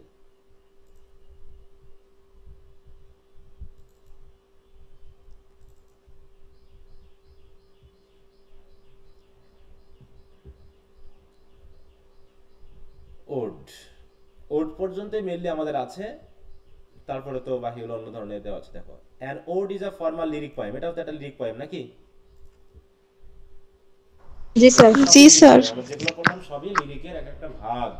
আর লিরিক মানে কি, সাবজেক্টিভ না অবজেক্টিভ? সাবজেক্টিভ। লিরিক মানে হচ্ছে সাবজেক্টিভ পয়েম। তো যাও দেখো an ode is a formal lyric poem that is written or in celebration or dedication, তাই তো? কারো প্রশংসায়, কারো প্রতি ডেডিকেট করে লেখা। They are generally directed with specific intent, মানে কিছু উদ্দেশ্য থাকে। ইন্টেন্ট মানে ইচ্ছা বা উদ্দেশ্য। তো নোট টু দ্য ওয়েস্ট উইন্ডের উদ্দেশ্য কি ছিল? ওয়েস্ট উইন্ডকে খুব প্রশংসা করা, প্রশংসা করে তাকে একটু তেলানো, যেটা বাংলা কথা, তাই তো? তারপর তার কাছে কিছু চাওয়া, তাই না? যে আমাকে একটু জি স্যার। সুযোগ দাও, এরকম। অথবা মাঝে মাঝে কাউকে কনসোলেশন দেওয়া হয়। It usually begins with an address to someone or something, যেটা ওখানে অটামকে অ্যাড্রেস করা হয়েছে, এখানে টু দ্য ওয়েস্ট উইন্ডকে অ্যাড্রেস করা হয়েছে। Instil anguish in the middle part, middle পার্টে কি হয়, এক ধরনের দুঃখবোধ প্রকাশ করা হয় কবি নিজের সম্পর্কে, ঠিক আছে তো? তাহলে আমরা দেখলাম টু দ্য ওয়েস্ট উইন্ডে কবি তার নিজের অবস্থার কথা বলেছে, সে খুবই দুর্বল হয়ে পড়েছে, সে তার শক্তি নেই ইত্যাদি বলেছে, এবং এন্ডস উইথ কনসোলেশন, এবং এক ধরনের হোপ বা একজন অপটিমিস্টিক আইডিয়া দিয়ে কিন্তু শেষ হচ্ছে। তো অবশ্য ওড টু অটামে আমরা যে মাঝখানে যে কনসোলেশন সেটা কিন্তু পেয়েছি, মানে সেটা শেষের দিকে পেয়েছি, কিন্তু অ্যাঙ্গুইশ যেটা মিডিল পার্টে সেটা কিন্তু দেখানো হয়নি। দেখানো হয়েছে ওড টু দ্য অটামে অ্যাঙ্গুইশ বা দুঃখ বোধ, এটা কিন্তু প্রকাশ করা হয়নি। শুধু এর দুটো পার্ট রয়েছে, একটা হচ্ছে অ্যাড্রেসিং, যে অটামকে অ্যাড্রেস করা হচ্ছে, এবং তার ভালো গুণগুলো দেখানো হচ্ছে। এটা হচ্ছে ব্যাপার। তাহলে দেখো এটা হচ্ছে কবিতা বিশেষ। এখানে কি হচ্ছে, দেখো অনিয়মিত ছন্দে রচিত এবং মহৎ অনুভূতি প্রকাশক এই কবিতা প্রায়শ কোনো বিশেষ ঘটনা বা বস্তুর মহিমা কীর্তন করা হয়। দেখো মানে কারো প্রশংসা করা হয়, এইটা দেওয়া হয়েছে। তাহলে তাহলে আমরা একটু এআই দেখে আমাদেরকে কি বলে একটু দেখি তো।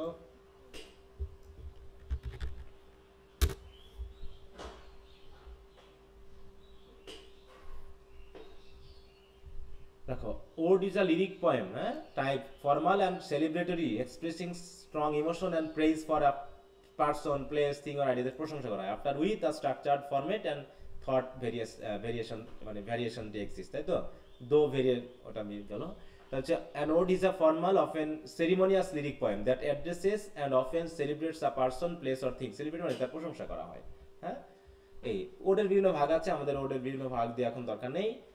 ওডের যে পারপাস সেটা হলো কি, the purpose is generally to memorialise, হ্যাঁ, স্মরণে রাখা, and celebrate someone's of great value and significance, তার যে গ্রেট ভ্যালু রয়েছে, তার যে বিশেষ সিগনিফিকেন্স রয়েছে সেটাকে প্রকাশ করা, যেমন হচ্ছে ode to autumn by John Keats, হ্যাঁ, এটা দেখানো হয়েছে। আমরা যদি একটু ফিচার দেখি,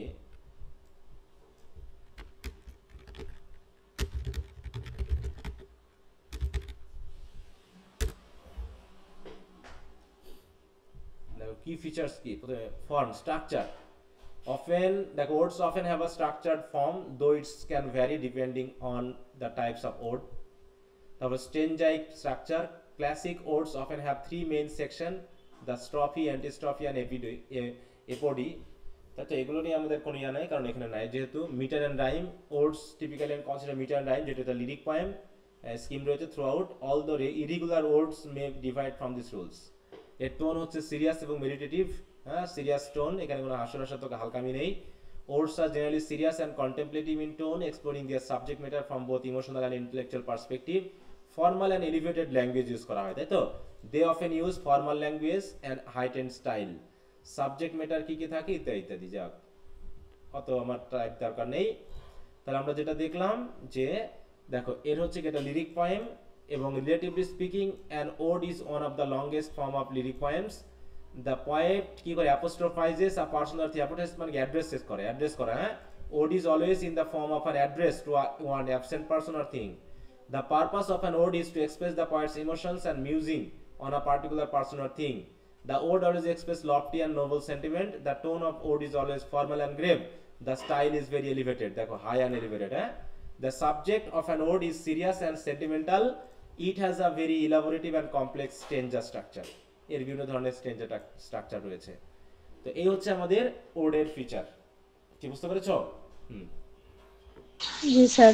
তাহলে ওডের বিশেষ করে তিনটা অংশ থাকবে। একটা হচ্ছে প্রথম পার্টে কাউকে অ্যাড্রেস করা হবে, কারো প্রশংসা করা হবে। সেকেন্ড পার্টে হচ্ছে কোভিড যে দুঃখবোধ, তাই তো সেটা প্রকাশ করা হবে এবং থার্ড পার্টি গিয়ে একটা কনসোলেশন দেওয়া হবে বা সান্ত্বনা বাণী দেওয়া হবে, যেটা আমরা ওড টু দ্য ওয়েস্ট উইন্ডে ভালো মতো পেয়েছি, এবং ইরিগুলারও হতে পারে যেটা আমরা ওড টু অটামে পেয়েছি।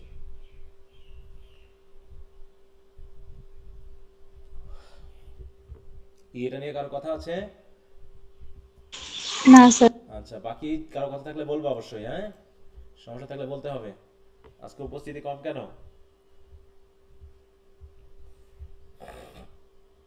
তোমাদের একটু মানে ধাক্কা না দিলে তোমরা উপরে উঠতে চাও না, তোমাদের গায়ে খুব আলসেমি, হ্যাঁ, আলসেমি খুব, একটু ধাক্কা না দিলে তোমরা উঠতে চাও না, হ্যাঁ।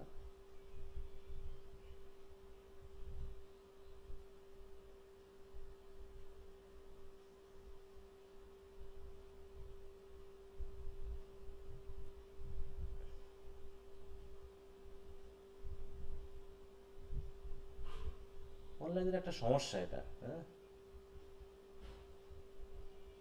যে ফাঁকি দেওয়ার একটা বড় সুযোগ থাকে না, মানে পড়াবো না তোমাদের উপস্থিতি নিয়ে কথা বলবো, এটা হচ্ছে বড় সমস্যা।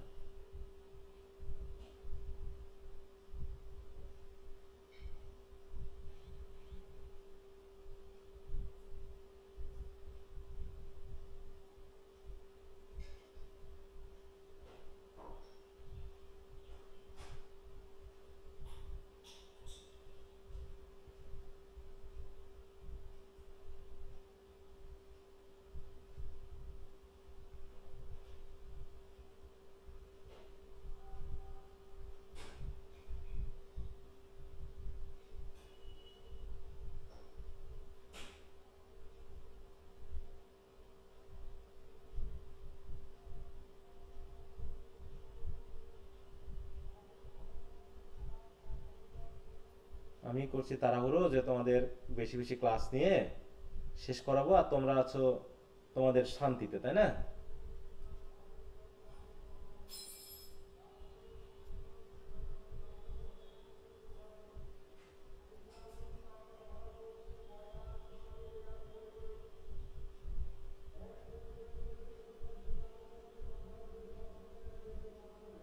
তোমরা ম্যানারই শেখনি এখনো, হ্যাঁ, প্রচুর তো সমস্যা, যে কি যে হবে। এত সোজা যদি জীবনটা হতো তাহলে তো সবাই শুয়ে বসে জীবন পার করতো, হ্যাঁ, বলে বলে তোমাদের পারা যায় না, হ্যাঁ?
আচ্ছা, তো যাক, যাদের জীবনে পড়ার ইচ্ছে নেই তাদেরকে আর নিয়ে কি করে লাফালাফি করা যায় বলো?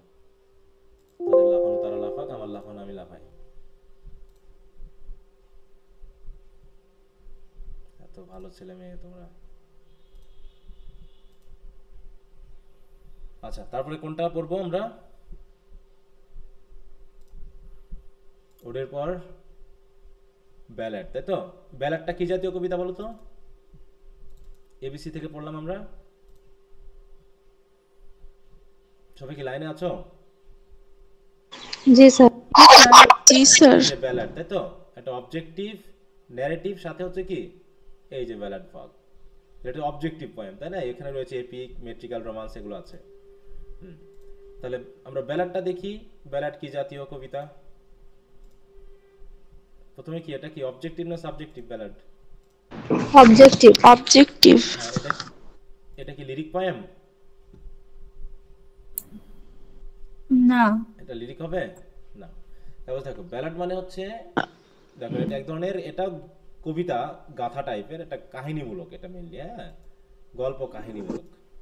বলছে a ballad is a poem that tells a story usually but not always in 4 line stanza called quatrain. এখানেও কোয়াট্রেন থাকে মেইনলি, কিন্তু এক ধরনের স্টোরি থাকে, যেটা আমরা rhyme of the ancient mariner বলে একটা ইয়া পড়বো, যেটা সেকেন্ড ইয়ারে। The ballad form is enormously diverse and poems in this form may have one of hundreds of different rhyme scheme. বিভিন্ন ধরনের rhyme scheme থাকতে পারে। Nearly every culture on earth produce ballads, often in the form of epic poems relating to the cultural mythology. যেমন এর কিছু feature রয়েছে, হ্যাঁ, that it is a song that tells a story. The beginning is often surprising, its language is simple, in concentrate on a single episode. The theme is often tragic and sad. The story is told through dialogue and action. It lacks specific detail. It has a surprising ending, includes some part of the repeated line. যেহেতু বেলাডে একটা বড় বৈশিষ্ট্য, একটা গান টাইপের হয় যেখানে repeated line থাকে বেশি। ইট হ্যাজ রেয়ারলি মোরাল, এখানে তেমন কোনো মোরালিটি নিয়ে আলোচনা করা হয় না, বরং জাস্ট কোনো কাহিনী নিয়ে, গল্প নিয়ে, কাহিনী নিয়ে এগুলো আলোচনা করা হয়, তাই না? যেমন ময়মনসিংহ গীতিকা বা এই জাতীয় অনেক গীতিকা রয়েছে। It has 4 line stanza, the first দেখো and third line have 4 stage and 4 line has 3 stages. এগুলো এত দরকার নেই, কারণ জাস্ট তোমাদের ইয়াটা এখানে ফিচার জানার দরকার নেই। এখানে জাস্ট তোমরা ব্যালাটের ব্রিফ কোশ্চেনের জন্য সংজ্ঞাটা জেনে রাখবা, কারণ ব্যালাট আমরা এখনো পড়ি নাই। It has orientation, complication and resolution. তাহলে এর একটা শুরু থাকে, তারপরে কাহিনীর জটিলতা আসবে ঠিক বাংলা সিনেমার মতো, এবং শেষে গিয়ে এটা একটা সমাধান আসবে। হ্যাঁ, it can have a question answer format. আবার কোশ্চেন আনসার ফরম্যাট নিয়েও হয়, যে কোশ্চেন করা হবে, তারপরে কোশ্চেনে আনসার দেওয়া হবে, এইভাবে করা হয়। One stanza present the question and the next stanza answer the question, এইভাবে। টাইপস অফ ব্যালাড, ব্যালাডের অনেকগুলো ইয়া রয়েছে। ফোক ব্যালাড হচ্ছে সেগুলো যেগুলো মানুষের মুখে মুখে হয়ে থাকে, এবং এই ব্যালাডগুলো কারা লিখছে তা আসলে জানা যায় না। তাহলে দেখো, folk ballads are originally composed by anonymous singers and were passed down orally from generation to generation. Orally মানে কি, মৌখিকভাবে, before they are written down. The English folk ballads we read today took their present form probably in the 15th century. Lyrical ballads, literary ballads হচ্ছে যেগুলো imitation of the ballad, তাহলে এই ব্যালাডের imitation করে যখন লেখা হয়েছে, পোয়েটরা লিখছে। The difference between the traditional ballad and the literary ballad is that authors of traditional ballads are unknown, whereas literary ballads are composed and written down by non-poets, usually in the style of folk ballads. দেখো, famous ballads হচ্ছে যেমন lyrical ballads, by William Wordsworth, the ancient mariner by S T. Coleridge, হ্যাঁ, the rhyme of the ancient mariner, এটা তো আমরা পড়বো, the rhyme of the ancient mariner, S T. কোলরিজের লেখা। এগুলো হচ্ছে মোটামুটি ব্যালাড। তাহলে ব্যালাড হলো কি, ব্যালাডের সংজ্ঞাটা হলো যে একটা পোয়েম যেটা একটা স্টোরি বলে, এবং এর 4 লাইন স্টেঞ্জা, যেটা কোয়াট্রেন বলা হয়, ঠিক আছে? এইটুকু মনে রাখলে হবে। আরো যদি আমরা একটু এখান থেকে দেখতে চাই যে হোয়াট ইজ ব্যালাড,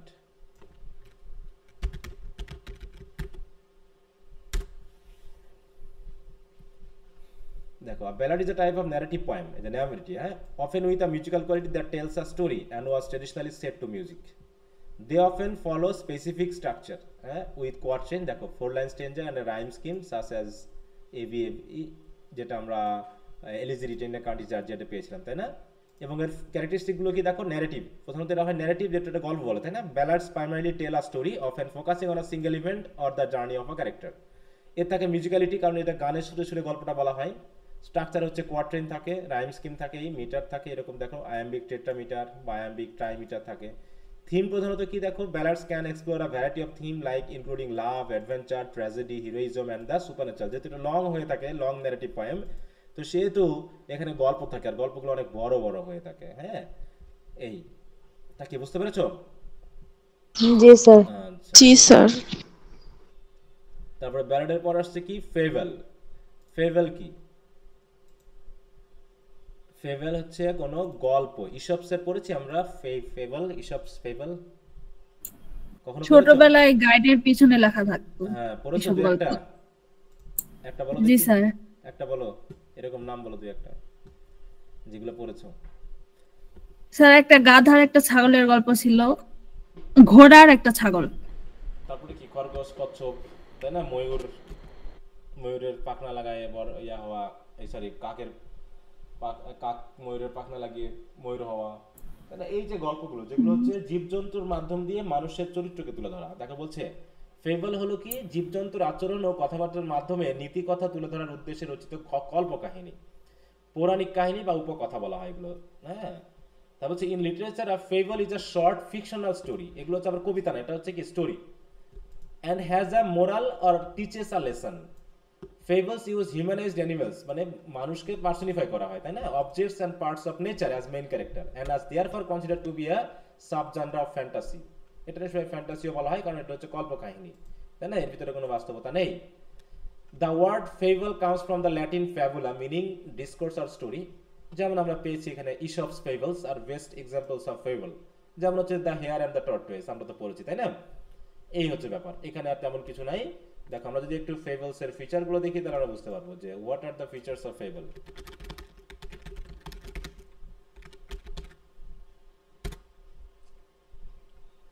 দেখো fables are short fictional stories often featuring anthropomorphise, দেখো তাই তো, মরফাইজ আর কি, animals that aim to teach a moral lesson which is usually stated at the end, শেষে গিয়ে মোরাল লেসনটা বলা হয়। ফিচারগুলো কি দেখো, প্রথমত হচ্ছে শর্ট অ্যান্ড সিম্পল, স্টোরিগুলো হয় কি ছোট। Fables are concise narratives avoiding unnecessary details and complex plots, এখানে কোনো কমপ্লেক্স প্লট থাকে না, আননেসেসারি ডিটেল থাকে না। Fictional, they are not based on real events and characters but are imaginative stories. Anthropomorphic characters, মানে fables are often দেখো feature animals and inanimate objects that are given human characters, behaviors and emotions. Moral lesson, the primary person of a fable is to impart a moral or ethical lesson often stated explicitly at the end of the story, যেটা শেষে বলা হয়। Simple plot, তাই না, fable typically present a straightforward conflict resolution focusing on single event or situation, যেমন খরগোশ এবং কচ্ছপের গল্প।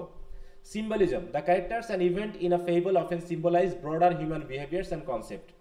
Humor, fable can also incorporate humor, মানে হাস্যরসাত্মক বিষয় to make the moral lesson more engaging and memorable. বিশেষ করে আমরা ওই যে খরগোশের গল্প, কাকের গল্প, হ্যাঁ পেয়েছি, তারপর হচ্ছে শিয়াল মানে কুকুরের সেই মাংস, হ্যাঁ নিয়ে পালানোর গল্প পেয়েছি, পড়নি এটা, যে সেই হাড়ের বা মাংস নিয়ে পালানোর সময়, হ্যাঁ একটা মানে স্ট্রিমের উপরে দিয়ে যখন যাচ্ছে তখন দেখলো পানির নিচেও একজন আর একটা কুকুর আছে একই রকম মাংস নিয়ে, তো সেটাও সে নিতে চাইলো। এগুলো হচ্ছে কি একটা ফেবল। হ্যাঁ, কি কোনো সমস্যা আছে কারো বুঝতে এটুকু? না জি না স্যার। আচ্ছা, ভেরি গুড। ফেবলের পরে আসছে হচ্ছে স্যাটায়ার। স্যাটায়ার বুঝতে হলে অবশ্য আমাদের গল্পগুলোকে পড়তে হতো, তা যেহেতু আমরা গল্পগুলো পড়ি নাই তা আমরা পড়ে নিই। স্যাটায়ার যেমন হচ্ছে আমরা লাঞ্ছন যদি গল্পটা পড়ে থাকি, পড়েছো নিশ্চয়ই হয়তো বা এতদিন কলেজে, নাকি? জি স্যার পড়ছি। ওটা হচ্ছে একটা স্যাটায়ার। স্যাটায়ার মানে হচ্ছে কোনো মানে ছোটখাটো ভুল ত্রুটি নিয়ে বিশ্লেষণ করে সেগুলোকে একটা হাস্যরসাত্মক ওয়েতে তুলে ধরা, সেগুলো সেই বিষয়গুলো যেন আমরা আমাদের বাস্তব জীবনে না করি, মানে একটা টিচিং দেওয়ার জন্য আর কি। হ্যাঁ, দেখো স্যাটায়ার হচ্ছে কি কোনো ব্যক্তি বা সমাজকে হাস্যাস্পদ করে করার কিংবা ভাব প্রথা ইত্যাদির হাস্যরসকতা বা অনিষ্টকরতার প্রদর্শনের জন্য রচনার রূপ বিশেষ, যেমন ব্যঙ্গ রচনা, স্যাটায়ার। যেমন satire is both a genre literary device, holds human nature up to criticism and scorn, তাহলে এর উদ্দেশ্য ছিল হচ্ছে মানুষকে ক্রিটিসাইজ করা। In literature writers use irony, humour and exaggeration to create successful satire. In fact, irony is a literary attack on the follies and vice of an individual and society. Follies and vice মানে কি? অপরাধ কর্ম, তাই তো, বা হচ্ছে দুর্নীতি, এগুলোকে তুলে ধরা with a view to correcting them, যাতে এদেরকে কি করা যায়, কারেক্ট করা যায়, রেকটিফাই করা যায় through laughter and ridicule. It may be in pros or verse, এটা প্রোজেও হতে পারে, ভার্সেও হতে পারে। আমরা ভার্সে এখনো কোনো স্যাটায়ার পাই নাই। এখানে স্যাটায়ারের অনেক ভাগ আছে, এগুলো স্যাটায়ারের ভাগ আমার দরকার নেই, বরং আমরা স্যাটিরিকার যে সকল রাইটিংগুলো পেয়েছি আমরা যেহেতু এগুলো পড়ি নাই, অতএব আমি এখন উদাহরণগুলো বলতে চাচ্ছি না। আমি বরং যদি বলি তাহলে লাঞ্ছন একটা এক্সাম্পল অফ স্যাটায়ার, ঠিক আছে? বিশেষ করে আমরা থার্ড ইয়ারে পড়বো যে নভেলগুলো, ওখানে গালিভার্স ট্রাভেলস, হ্যাঁ, তারপর হচ্ছে বিশেষ করে জোনাথন সুইফটের গালিভার্স ট্রাভেলস, তারপর হচ্ছে রবিনসন ক্রুসো, এগুলো পরিমাণ স্যাটায়ার রয়েছে, তাই তো। তারপর হচ্ছে তোমার আফসালেম অ্যান্ড অ্যাসিটোফেল থেকে শুরু করে অনেক গল্প রয়েছে যেখানে অনেক স্যাটারিক কথা রয়েছে। তার মানে স্যাটায়ার মানে হচ্ছে কারো কোনো খারাপ বিষয় নিয়ে হাস্যরসাত্মক ওয়েতে তুলে ধরা, যাতে ওইগুলোকে কি করা যায়, রেকটিফাই করা যায় বা সংশোধন করা যায় সমাজের বা ব্যক্তির, তাই না? কি বুঝতে পেরেছো? এটা কোনো গল্প হতে পারে, কোনো কাহিনী হতে পারে। তো আমরা যদি একটু এখানে দেখি কি বলে।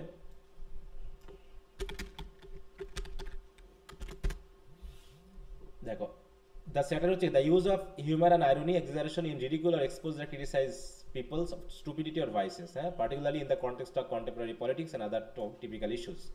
এইটা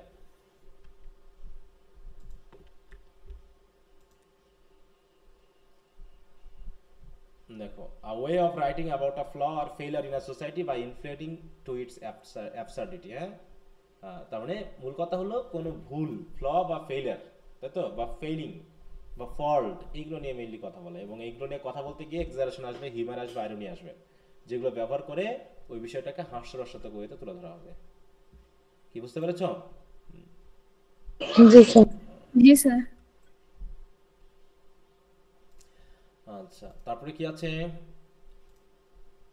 ল্যাম্পুন। ল্যাম্পুন এক ধরনের স্যাটায়ার, কিন্তু এখানে মোটামুটি এটা কম থাকে, ল্যাম্পুনে একটু বেশি থাকে। স্যাটায়ারে মানে ওর যে ইয়াটা, মানে কি বলবো, আঘাতটা কম কম থাকে, ইয়া থাকে, বেশি থাকে। স্যাটায়ারে কম থাকে, আর তোমার ল্যাম্পুনে একটু বেশি থাকে, মানে আঘাতটা একটু বেশি দেওয়া হয়, মানে অ্যাটাকটা একটু ভালো হয়, শক্ত অ্যাটাক হয়।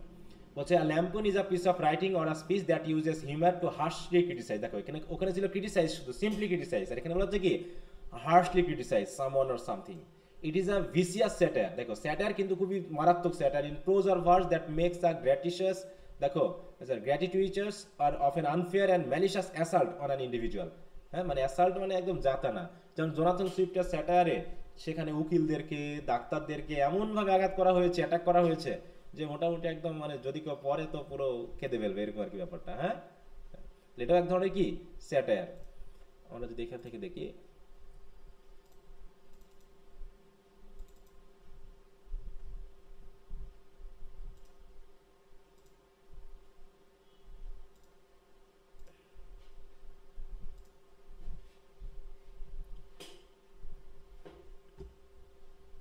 দেখো ল্যাম্পুন মানে আছে কোনো ব্যক্তিকে তীব্রভাবে ব্যঙ্গ করে রচিত কোনো রচনা। হ্যাঁ, যেমন ল্যাম্পুন ইজ আ ফর্ম অফ, দেখো, violent satire in verse or prose, which is sometimes a malicious and unjust attack on a person or institution or an activity. Simply when a writer or an artist makes fun of someone or something by imitating the same thing in a funny way, it is called lampoon। এইটাই, ঠিক আছে তো।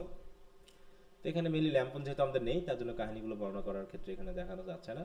তো আশা করি তোমরা বুঝতে পেরেছো thematic ব্যাপারটা কেমন হবে, ঠিক আছে? কি বোঝা গেল? জি স্যার। এই তো মোটামুটি আমরা তাহলে আলোচনা করে ফেললাম। কোনটা বাদ আছে এখানে?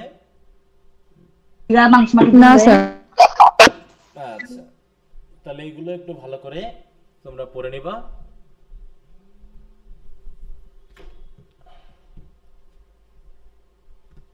তাহলে আগামী দিন থেকে আমরা আমাদের কবিতা পড়া আবার শুরু করব। আমরা মেইনলি কতদূর পড়েছি? এই লাইনের মধ্যে কোনটা বাদ আছে?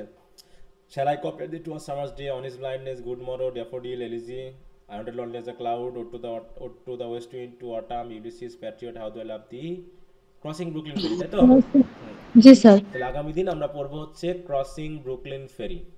এই আগামীকাল তো সকালে ক্লাস আছে তোমাদের, না? জি স্যার। জি স্যার। আচ্ছা, তো ঠিক আছে, তাহলে কালকে ক্লাস হবে। আর যেগুলো পড়াই দিলাম ডিটেইল টার্মস এবং প্রজেক্টিভ টার্ম, এগুলোকে আরেকবার একটু রিভিশন করে ফেলো। রিভিশন করে যদি কোথাও কোনো প্রবলেম থাকে তাহলে আগামী দিন আমরা আলোচনা করে তারপর আমরা কবিতাটা শুরু করব, ঠিক আছে তো? স্যার আমার একটা প্রশ্ন ছিল স্যার। হ্যাঁ, বলো কি প্রশ্ন? স্যার যে পিডিএফ ফাইল আকারে যেগুলো দিয়েছেন ওইগুলা ওই সিস্টেমে পড়লে কি হবে, না অন্য কিছু আরো যোগ করা লাগবে এখানে? আর অন্য কিছু দরকার, তুমি বুঝতেছো কিনা সেটা হলো বড় কথা। এটা নিয়ে তো আর ব্রড কোশ্চেন, শর্ট কোশ্চেন হয় না, এখানে ব্রিফ কোশ্চেন হয়, তাই তো, সিঙ্গেল সিঙ্গেল। আর তোমাকে এগুলো বুঝতে হবে যাতে তুমি কি করতে পারো, তোমার পয়েম থেকে যদি কোনো ফিগার অফ স্পিচ বার করতে পারো তুমি যেন ধরতে পারো। এখানে শুধু ওইগুলো পড়লেই হবে না, তোমাকে বুঝতে হবে মেইনলি। আমার কথা বোঝা গেছে? হ্যাঁ, যে আমি মার্চ মাসে যুক্ত হয়েছিলাম তো এই জন্য আমি বুঝতে পারিনি পিছন থেকে যে। হ্যাঁ, ওগুলো একটু ভালো করে পড়বা। এটার কাজ হলো যে আমরা যখন রিডিং স্কিলসের কোনো পয়েম দিবে, দিয়ে বলবে ফিগার অফ স্পিচগুলো খুঁজে বার করতে, বা আমাদের যে পার্ট সিতে থাকবে আমাদের ইন্ট্রোডাকশন টু পোয়েট্রিতে, তখন যখন আমাকে ওই ফিগার অফ স্পিচগুলো বের করে ক্রিটিক্যাল অ্যাপ্রিসিয়েশন করতে হবে, তখন যাতে আমি পারি এই জন্য, ঠিক আছে? আর এমনি ব্রিফ কোশ্চেনের জন্য শুধু সংজ্ঞাটা পড়লেই হবে, যে what is satire, what is lamb, একটু মিউট রাখো, সাউন্ড হচ্ছে।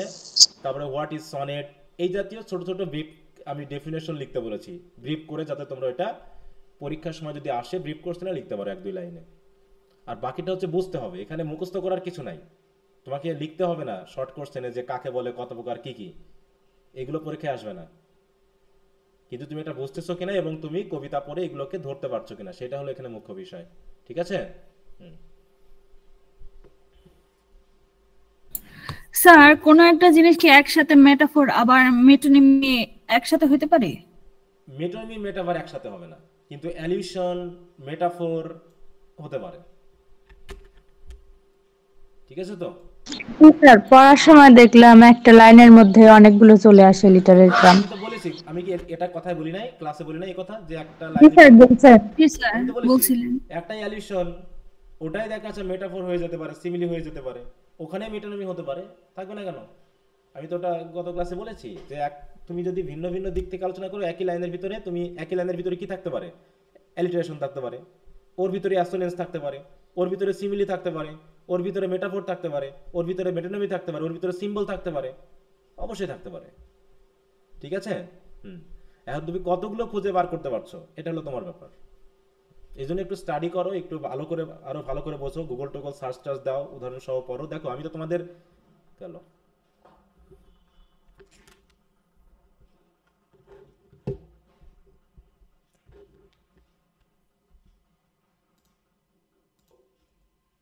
আগামীকাল সকালে আবার তোমাদের সাথে ক্লাস হবে, তো যেগুলো বললাম সেগুলো একটু পড়ে নিতে থাকো, এবং কোনো কিছু যদি বুঝতে অসুবিধা হয় আগামী ক্লাসে আলোচনা করা যাবে। ঠিক আছে? তো ঠিক আছে, তো সবাই ভালো থাকো। ওকে, বাই। আসসালামু আলাইকুম স্যার। ওয়ালাইকুম আসসালাম।